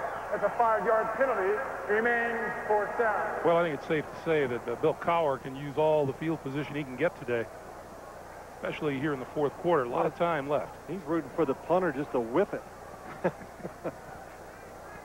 Well, I watched the game last Sunday night, and you even said something to Bill Cowher when he came into the meeting last night. He goes, last week he just stood there, not in disbelief, but close to it, like going, I worked all training camp and put all those rules and talked about what we want to be, and this is what I get when he watched the game from the sidelines against the Cleveland Browns last week. Boy, he always had all of those problems set up as if he's had to answer them all week long. He said, oh, we've given up interception return for touchdowns, interception at the 1-yard line, big kickoff returns. Well, that's why he's been losing. Another beautiful kick. Time Randall L. from the 24. And the difference on the return will be about 4 yards or so. 51-yard punt, 12-yard return. Casey Hampton takes a breather. 7-6 Denver. Rich Eisen gives his impressions on working at the league office as only he can. It's only at NFL.com or at NFL on AOL.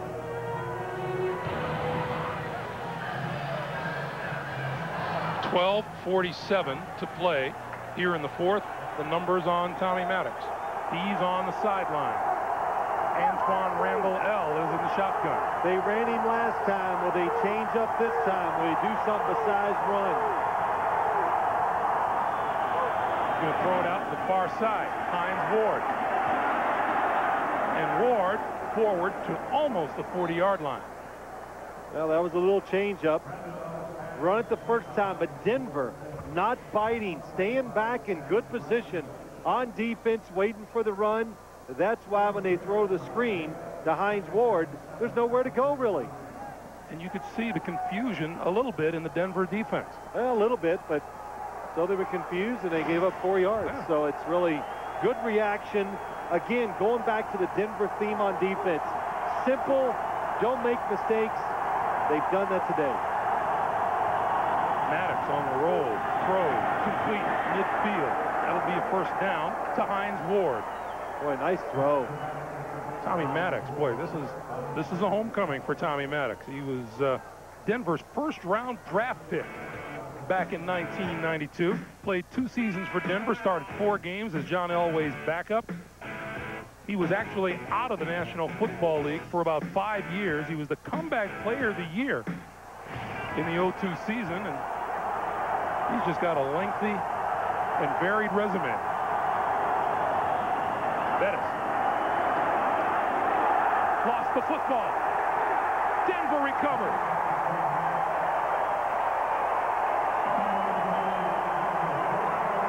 Bertrand Berry with the big hit on Bettis, who lost the ball. So many good blocks by the Pittsburgh Steelers. The tight end, Mark Bruner, gets a block. Dan Kreider gets a block. Jerome Bettis going out there, and then Nick Ferguson coming up from the safety position, makes the hit, causes the fumble, and Bertrand Berry catches it while it's in the air. But all that good blocking, Jerome Bettis is only a couple yards down the field. The safety making good reaction causes the fumble. Bert Berry with a sack and a fumble recovery today.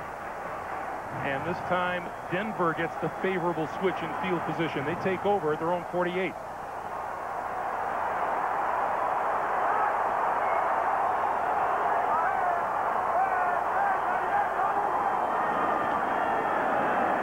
Burline out here inside. That's complete to Portis. And Portis into Pittsburgh territory at about the 48-yard line. They were really hoping, the Denver Broncos, when they throw this type of pass, where they swing it out to Clinton Portis, that they were going to get some big plays off of it. What has happened, Pittsburgh, so good at tackling today, not allow him to make a couple guys miss and pick up about 15 or 20 extra yards. Some frustration for the Broncos on offense. They have the touchdown pass to Shannon Sharp today, and that's been it. Burline down the side, looking for Rod Smith.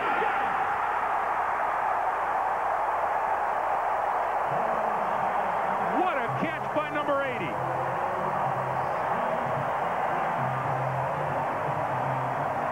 Pretty good throw by Steve Burline, too. But Rod Smith, just the way his personality is, he just keeps going. He's tenacious, and he just fights to go towards the football. Dwayne Washington not fooled, but then he's outrun. Rod Smith just accelerates when the football's in the air, and he's just one of those guys. Plays with a chip on his shoulder, always plays hard, competes, and it helped him make that reception. 38-yard gain is the biggest gain of the day by either side. Ruben Drones on the carry there. And it's been some tough day for Steve Burline, too. So finally, yeah, something good to cheer about.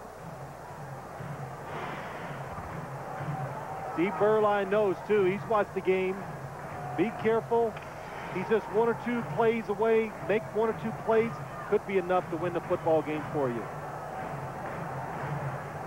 Loss of one on the play. And he's going to call a timeout. Just going to use as much clock as possible. And Denver uses its second timeout. 9:27 to play in the fourth.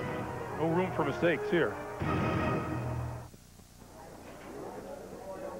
Grilled chicken and our famous baby back ribs, Chili's Fajita Trio, and by Cadillac, bold vehicles defying convention.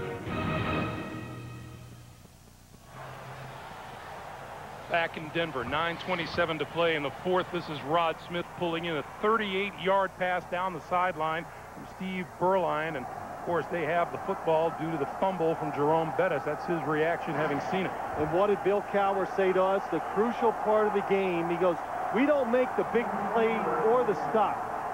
That's what's really been the difference in this football team so far this year.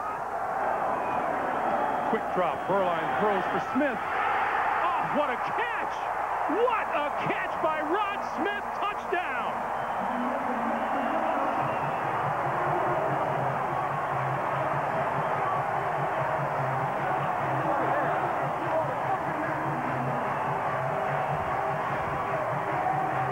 Greg, you expressed it right. Dwayne Washington sees the football, reacts, but Rod Smith, his size, his ability to make tough catches, oh man, just shows it to everybody before he even hits the ground. Jason Elam, extra point is good. 9:22 to play in the fourth quarter. Broncos with a little breathing room as they extend the lead to 14-6. Rod Smith has been the man for the Broncos today. Shannon Sharp and Rod Smith are 1-2 in touchdown catches in Denver history. That was Rod Smith's 50th. Sharp caught his 51st earlier in this game, and it's the first touchdown the Broncos have registered in the fourth quarter this season.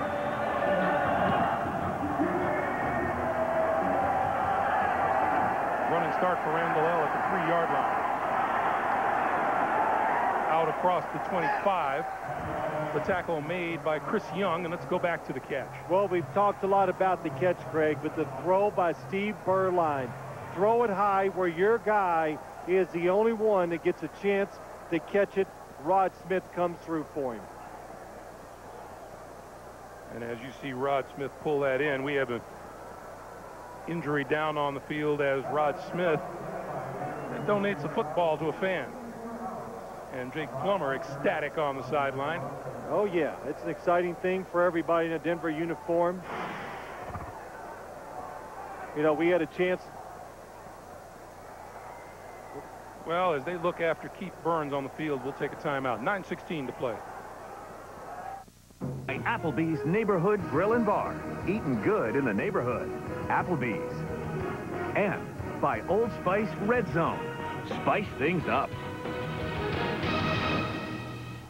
Tonight on CBS, a serial rapist was never caught. Now a new tip will start the hunt all over again. Don't miss Cold Case tonight after 60 minutes on CBS. Still plenty of time. 9:16 to play here in the fourth quarter. Maddox out of the shotgun. Behind Hines Ward, Nick Ferguson breaking it up. It'll be 2nd and 10. Here's Bill Cowher. That throw behind Hines Ward. Bill Cowher told us in each of the losses the Steelers have had, there's been a huge play to go against them, and his team hasn't responded well after that big play has happened. And I'm sure he's looking on to see just how well the Steelers will respond now. Well, still plenty of time left in the game. Don't take an unnecessary chance in this situation and just take all chances away from yourself for winning the football game. And now we get a false start from that offensive line. You know, just in the fact. False start. Offense, number 64. That's a 5-yard penalty. It's still 2nd down. So that'll back them up to the 21. And for those of you expecting to see 60 minutes, you're watching the NFL on CBS. Our game between the Steelers and the Broncos. Craig Gumbel with Phil Simms and Armin Kateyan. The Broncos lead it 14-6. 60 minutes will be seen in its entirety immediately following this game, except on the West Coast.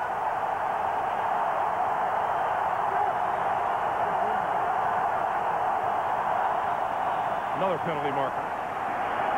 That pass is incomplete. This one looks like it has a chance to be on the Denver defense. Yeah, what it is, the center's making a move before he snaps it, and that drew the Denver defensive line offsides. Offside.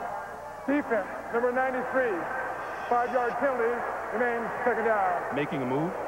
Well, yeah, when you watch him in the shotgun this time, he's calling out signals to the offensive line. He looks between his legs. Then when he looks back up, he's being very dramatic and making a sharp move, which the officials could call it being illegal. I was going to say, Mr. Sims, that sounds very illegal. Jeff Harding's the center. Chucky Okobi. Yes, he's at center now, so they got another switch on the offensive line. Quick slant, Plexico Burris out over the 35 and very close to a 1st down. Yeah, I like that. Tommy Maddox under the center. Get rid of the football quicker. Getting in the shotgun puts you in such predictable throwing situations. It makes it very hard on your offensive line. When you're underneath the center and there's a running back behind you, now the defense has to honor the run game some. 1st down, Steelers at the 36.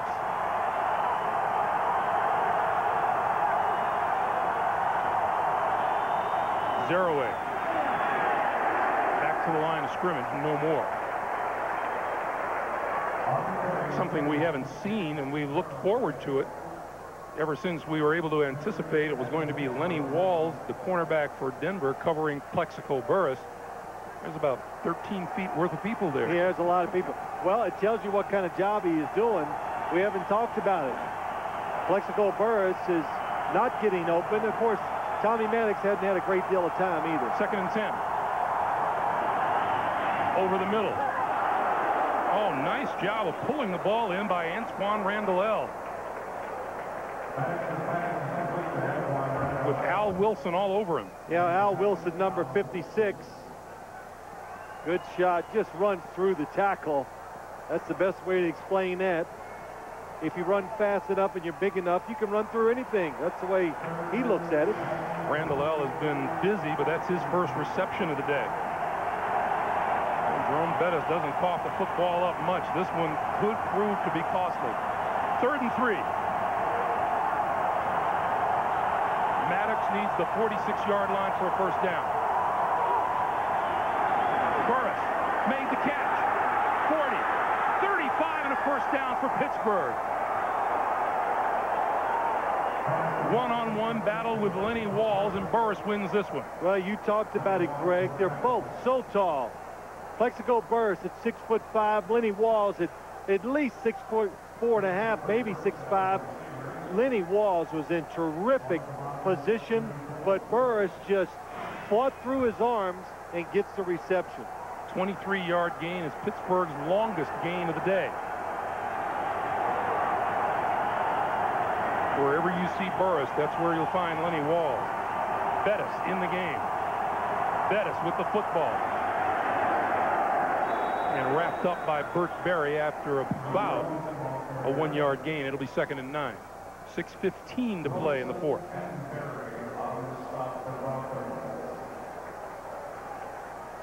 Well, if you're calling plays for the Pittsburgh Steelers, a couple things you got to look at now. And Tommy Maddox, we've talked about this managing the game. Mike Mularkey has to call plays. Tommy Maddox knows he can't take a sack, nothing negative. You're 8 points down. You at least need a field goal attempt out of this. On the blitz, the pass incomplete at the 20-yard line, intended for Burris, and Walls broke that one up. Oh, this is like part of the Steeler offense. When you play one-on-one on the outside, there's a safety in the middle. They're going to throw what they call the skinny post to the inside. Today, they threw the very first play of the game, if you remember, Greg. Lenny Walls right there. Terrific play by him. He knew it was coming. He kept his eyes on the quarterback, saw the receiver break, and he got there right on time. 3rd and 9. Screen this side. Haynes wrapped up short of the 30-yard line. That'll be well short of a first down. Big Darrell Gardner, number 99, in on the stop. Yeah, good job by the Steelers. Misdirection screen. I think you kick the field goal here. Don't forget where you're at. This would be a 47-yard field goal attempt. In this stadium, it's like kicking a 37-yarder. Well, Bill Cowher says we're going to go for it on 4th and 6.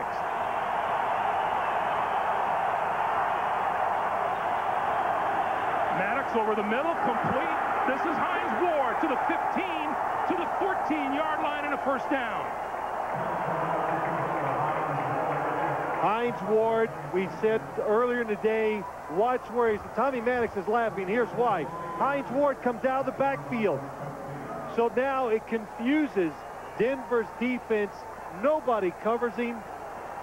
And you do smile sometimes when one of your cute little wrinkles works like that play just did. That's why they went for it. They were confident that play was going to work for them. From the 15. Maddox on the move, throws it away. It'll be 2nd and 10. Clock stops with 4:14 to play. See, Greg, I thought they would kick the field goal because it is 8 points. Even if you score the touchdown, you still got to get the two-point conversion. Look at that, no touchdowns in the last 4 games by the Steelers offense. Jeff Hardings is back in at center, but officially the Steelers have used every offensive lineman today available to them.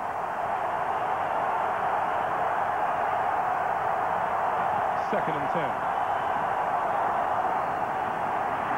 Maddox pulls it down, has time. Bettis inside the 10 to about the 8-yard line.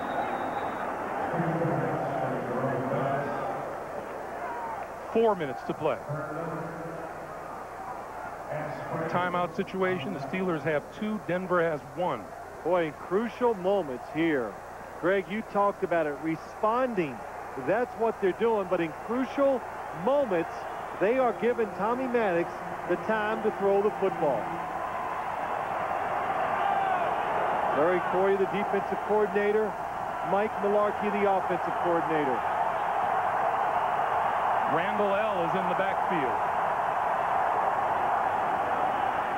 Maddox, incomplete, and a penalty marker is down. Padding, could have been a touchdown. Randall L. Personal foul goes against the Broncos.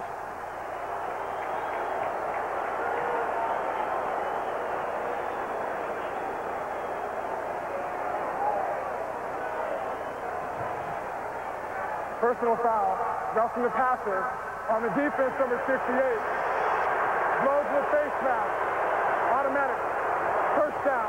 Half the distance to Welcome goal. to those of you who are watching Arizona and Baltimore. That penalty call by referee Mike Carey keeps a Pittsburgh drive alive. Badafahi, hand comes down, grabs the face mask of Tommy Maddox. Randall L. was coming out the right side of the backfield. Greg, you said it. He was wide open. And Bill Cowher wants a timeout here. Oh, that's a big timeout. Well, it's easy for me to say, but you cannot do this. You cannot call a timeout in this situation. If you score and you don't make the 2 points, you're going to need them to stop the clock and get the football back. Football resting just inside the 5-yard line. 1st and goal for the Steelers. It has been an uphill battle for the Steelers despite grabbing some early turnovers. They were only able to get field goals out of it. The big playmaker for the Denver Broncos has been Rod Smith. A 26-yard run, a 38-yard catch to set up a spectacular Rod Smith touchdown catch. Did you say spectacular?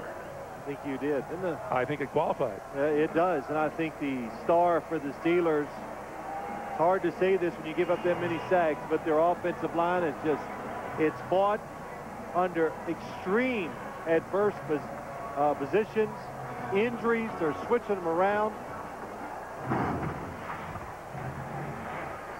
This is the penalty that was called just moments ago. Badafahi going to reach over the top, hits the helmet, knocks it down. It's a pretty tough one.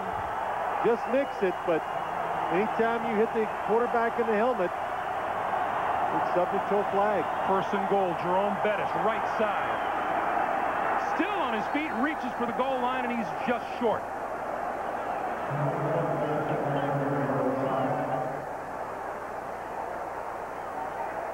Give it to the battering ram, Jerome Bettis. Now, if you're the Steelers, you've got to hustle.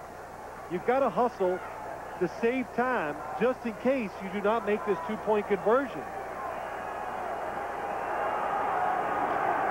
Half a yard away, 2nd and goal.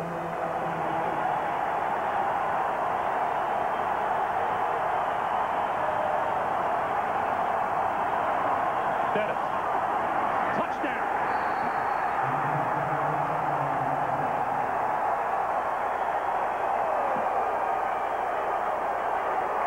Well, this play coming up, the 2-point conversion. This kind of is something we're going to watch the touchdown by Jerome Bettis.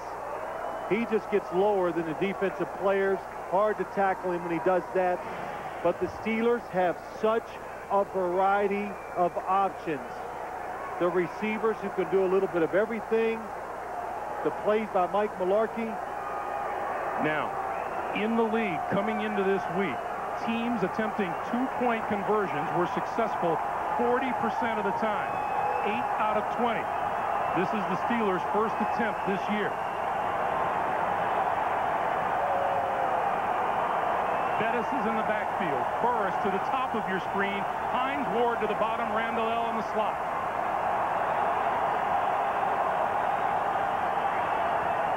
Randall L in motion. Bettis spinning. Did he get there? There has been no signal yet.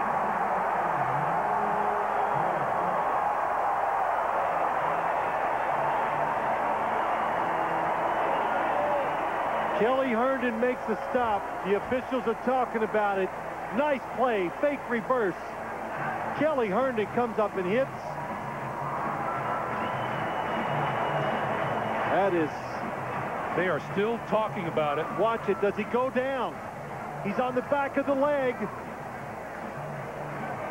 Oh, that is close. This is tough. It is. I think it looks like he rode Alan Faneca's leg to the goal line. It could be reviewable. It is crossing the goal line.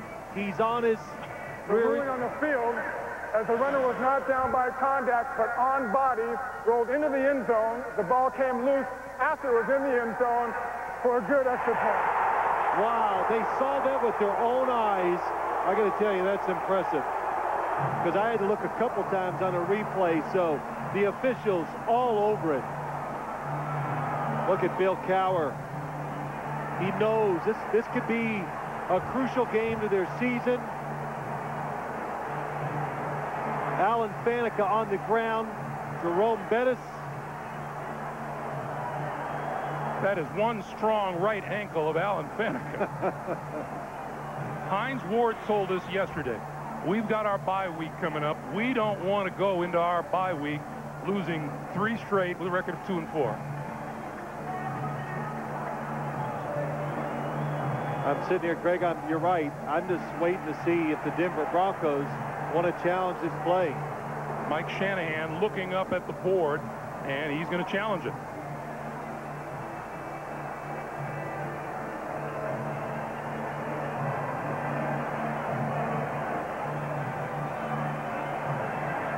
Mike Carey confirms it with him, and will make the announcement.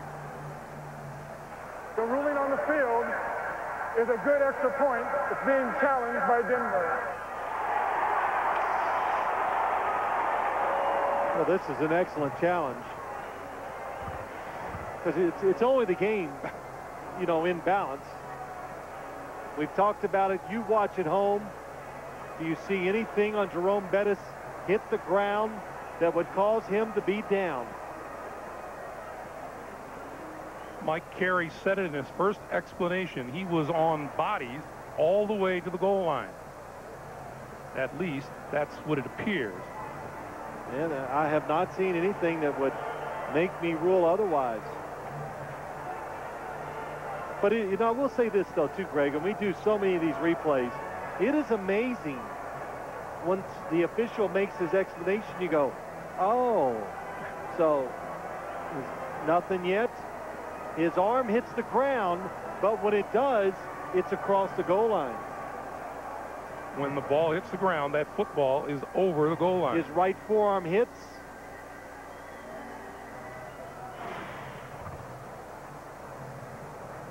This is really, you know, you can have exciting games. You don't need to have a lot of scoring. This has been tension-packed, exciting. After the first half, I wouldn't even have thought there'd been this many points scored. We still have 2:41 on the clock. But both teams coming through with pressure drives for touchdowns.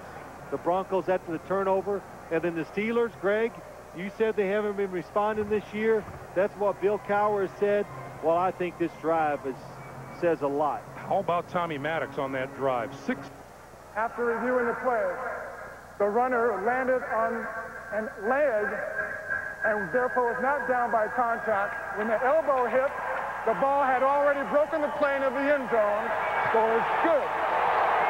Denver will be charged with their 3rd and final timeout. Boy, that's big in this regard, too. That's Denver's final timeout. Yeah, but you know what? Still a really good challenge because it could have been the difference in the game.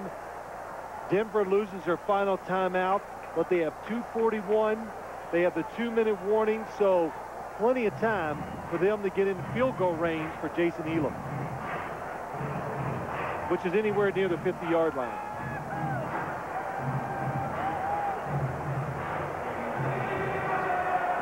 How about this ball game? We are tied at 14.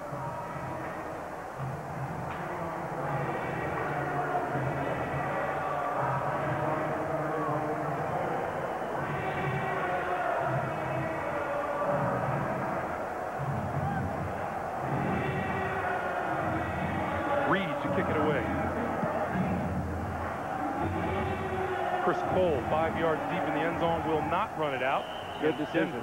Denver will go to work on their own 20-yard line. We'll take the opportunity to remind you tonight on 60 Minutes. If you are a multimillionaire accused of cooking the books, would you sit down with Mike Wallace? A CEO accused of just that does just that tonight on 60 Minutes. Then it's TV's most watched new drama, Cold Case, followed by the CBS Sunday movie Footsteps, starring Candace Bergen. Tonight, right here on CBS, America's most watched network. The millionaire cooking the books. I can't relate to that, but I'm sure you can, Greg. Multi-millionaire. Could be the cooking part. From the 20-yard line. No timeouts for the Broncos.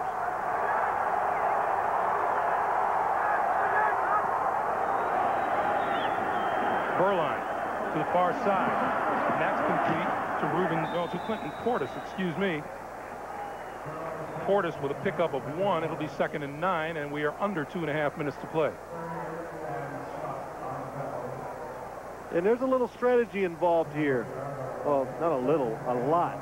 But Steve Burline, Mike Shanahan, yes, you want to score, but be careful how you manage the clock and what you give back in case you don't get first downs to the Pittsburgh Steelers. And Pittsburgh has a timeout remaining too. We come to the 2-minute warning. 2 minutes to play in regulation. Invesco Jason Elam has a 63-yard field goal to his credit. That's how far he has to go. The line of scrimmage has to reach the 46-yard line. That's a long ways. Denver at their own 21. Just before we go, Greg, excellent job by the Broncos managing the clock, letting it go down to the 2-minute warning. Burline complete to Sharp. Sharp across the 30, first down.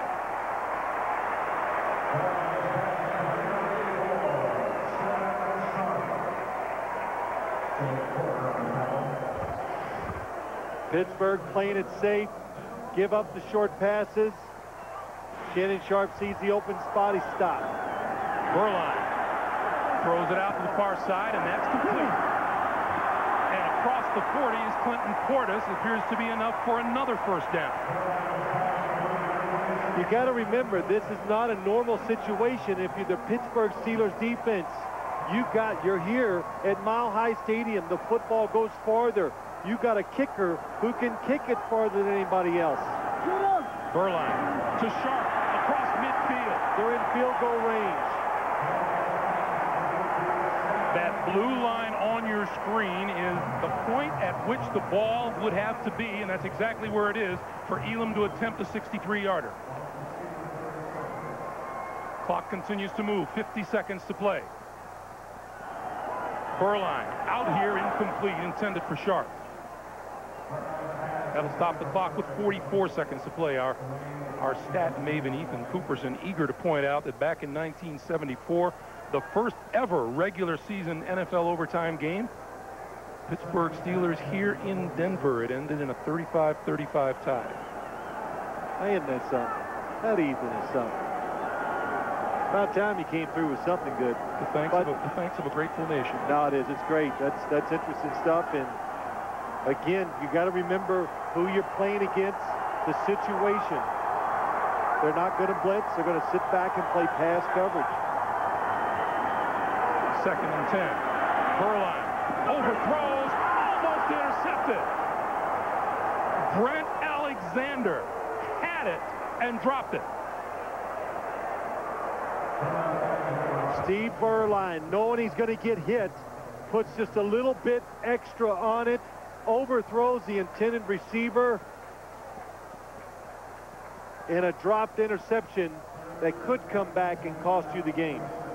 Alexander intercepted one earlier. Pittsburgh still has one timeout remaining, so if Denver did run the football, they wouldn't get to run the clock down to try a field goal as time runs out. Burline with time, far side of the field. Oh, what a catch. Penalty marker down on this side of the field. Shannon Sharp with an outstanding catch on the far side. Let's check the flag on this side. Steve Berline running out of time. Can't find anybody open. Finally spots Shannon Sharp on the right side. And Greg, you're right. Outstanding catch. Illegal contact. Defense number 20 is declined. Play results in it. First down. The penalty was on Dwayne Washington on this side of the field. Sharp making his catch on the far side.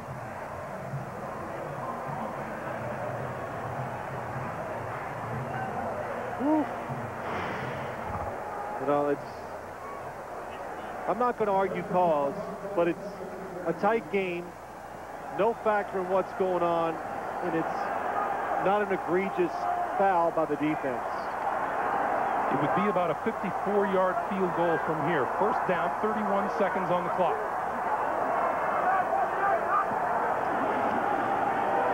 Berline under pressure. Incomplete, penalty marker down. Penalty marker, it's got to be a holding call against the Denver Broncos.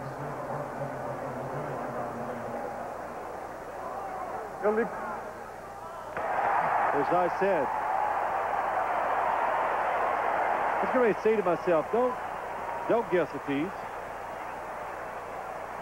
Quarterback is under pressure. That's why I thought that.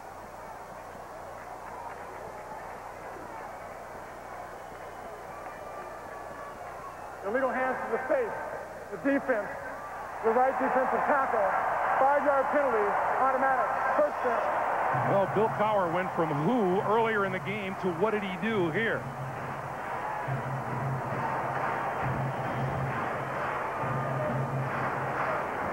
Let's see who does it. Oh, that's it. Inside, it's Kendrell Bell. And Mike Carey is right. He looks like a defensive tackle. Line of scrimmage, the 31-yard line. 26 seconds on the clock. Be alert for the running play.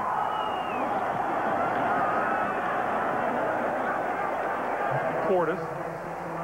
Yep. And now they need to spike the ball to stop the clock. Run the football, get a few extra yards, spike the clock. Spike the football, kill the clock, I should say. And they'll let it go down and stop the clock with 5 seconds to play. On comes Jason Elam.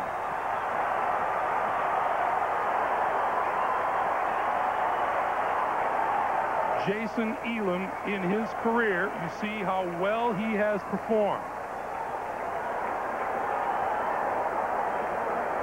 And he'll be kicking this one from about 47 yards out. He has a long this season of 51. This is for the game.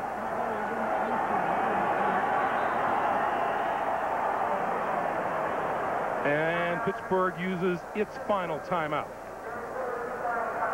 It is officially going to be a 48-yard field goal attempt.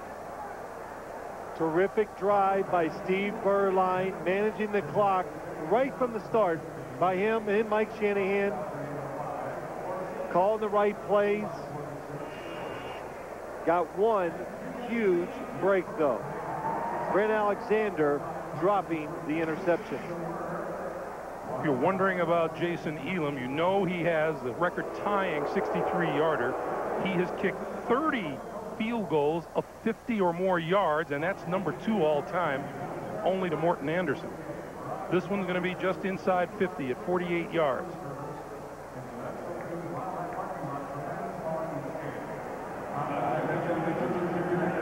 Boy, so many big plays, so many crucial moments. We talk about it, and you never think of crucial plays being dropped interceptions or those missed opportunities by a defense. We saw it last week in the Giants-Miami game. The Giants dropped sure interceptions, cost them the game, and it might end up costing the Steelers. Victory or overtime for the Broncos right here.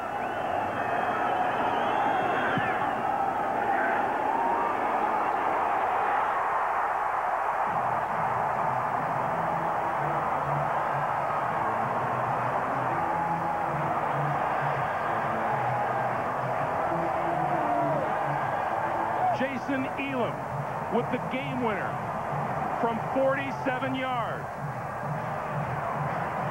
The Broncos improve to 5-1. The Steelers fall to 2-4.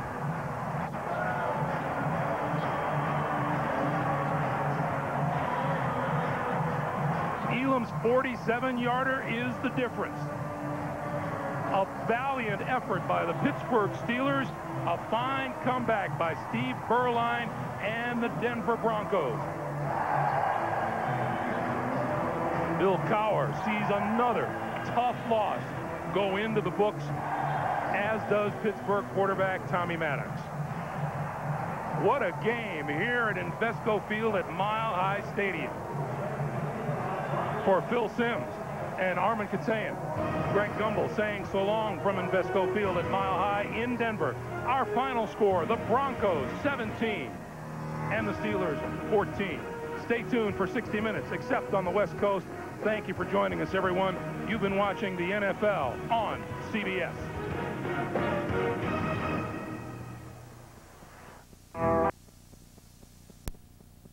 Lisa, if you love the NFL, it's everywhere you want to be. The Oakland Raiders, the defending AFC champs, playing the Cleveland Browns. Tim Couch 2-7 his last night at home. The crowd has not really been on his side. William Green on the carry. It's a fumble.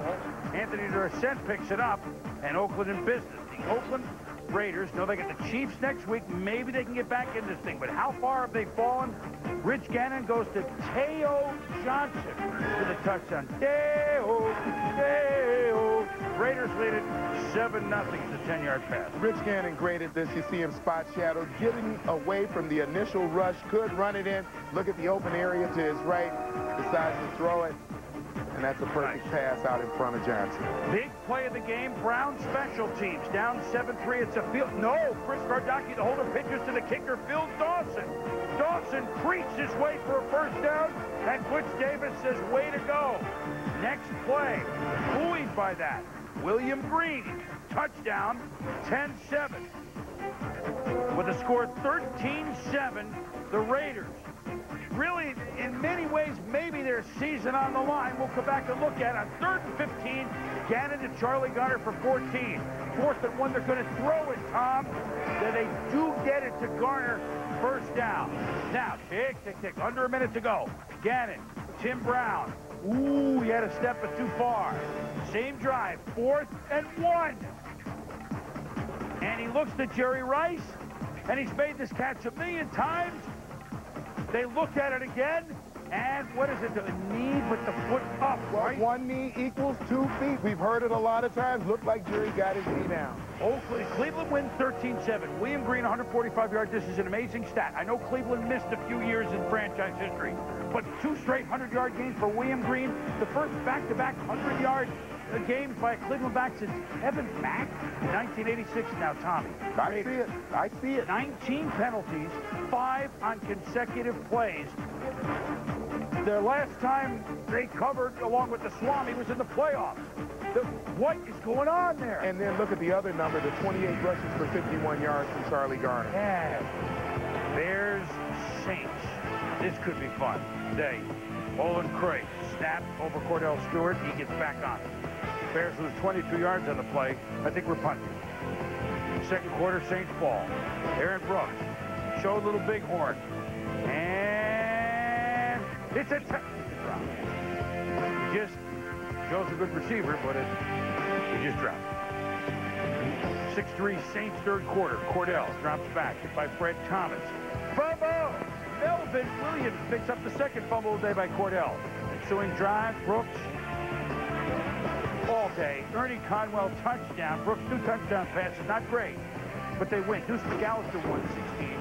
Saints beat the Bears 20-13. A-Train had a pretty good game, and the game was pretty nondescript. Yeah, and Cordell Stewart just flat out struggling this entire year. Struggling, and the Saints, Bears still stuck on that one win that they got last week. Saints in the win column for the second time when we return. Even the quarterback blocked for Ricky Williams because he knows the result's probably going to be good for Miami. And speaking of quarterback, is there anybody playing better than Steve McNair? I would suggest no. I'm going to show you the Houston of old against the Houston of new when we return. Red Sox. And so, on a dank, rainy, kind of misty, foggy day, this is the way it would go. Kerry Collins pass tipped, intercepted by Tyrone Poole, always plays well in the rain. Giants next possession. Tiki Barber. He's a fine back, but he does this. It's a fumble, and Matt Chatham picks it up and scores. Touchdown P-Man over the G-Man, 7-0. Now, 3rd and goal. Collins to Barber. Slips trying to cut back for the ball. He was open, but great job of getting to the back of the end zone. Ball delivered perfectly, just couldn't stand up, and that's what you risk on a wet field. So Conway kicks a field goal at 7-3, and now Collins pass deflected. Intercepted by Rodney Harrison. Boy, Richard Seymour had a huge day tipping these passes up front. Then, 10-3 Pat's third. Tom Brady. David Patton makes some tough catches. Beautiful, beautiful. And that sets up a Mike, hey, get off of Mike Cloud touchdown. And that makes it a 17-3, and now 17-6. And it's Rodney Harrison again. 4 interceptions, 5 turnovers in all that the Giants made. The Patriots didn't turn the ball over at all. Richard Seymour tipped to the line of scrimmage, resulted in interception. He tipped a field goal. He had a sack. He was a monster. Patriots held on to the ball, Tom. Yeah, Patriots, we talked this morning about turnovers for the New York Giants. Today they lost the turnover battle 5-0. Hard to win a football game. How about the yardage total at the end of the first half? 199 to 29. But for the Giants. For the Giants, but score? Patriots are winning 7-3. No. Amazing. Turnovers, Amazing. turnovers. Now here we go. The Miami Dolphins and the Kerry Collins. I'm sorry. That's right.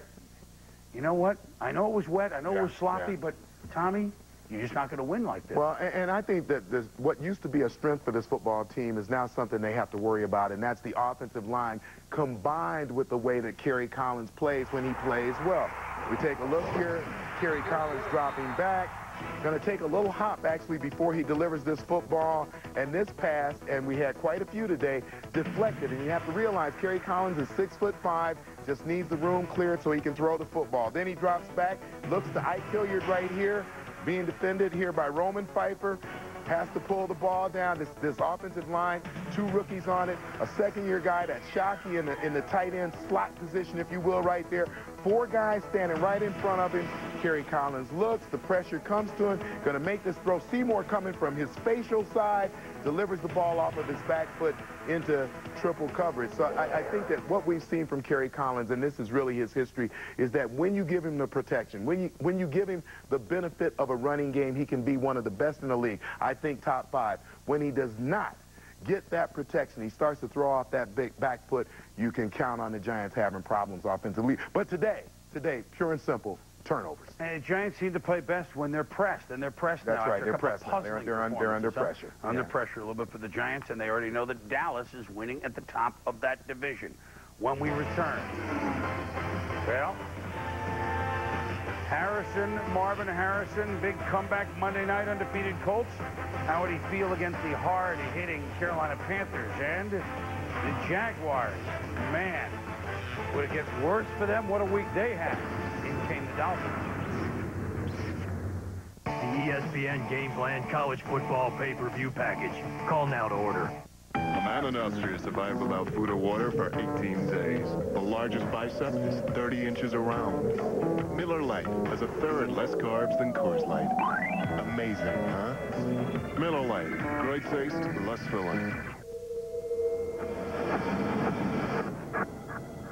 Play Seattle hosting the Niners, and of course it's the 1-year anniversary of the Sharpie game. Terrell Owens pulling a Sharpie out of his sock, signing the ball, tossing it in the stands, and he does have something planned for tonight. Now the Seahawks, they were most upset about the loss, but Chad Brown says he'd love to meet Terrell at full speed. Sunday Night Football, bottom of the hour.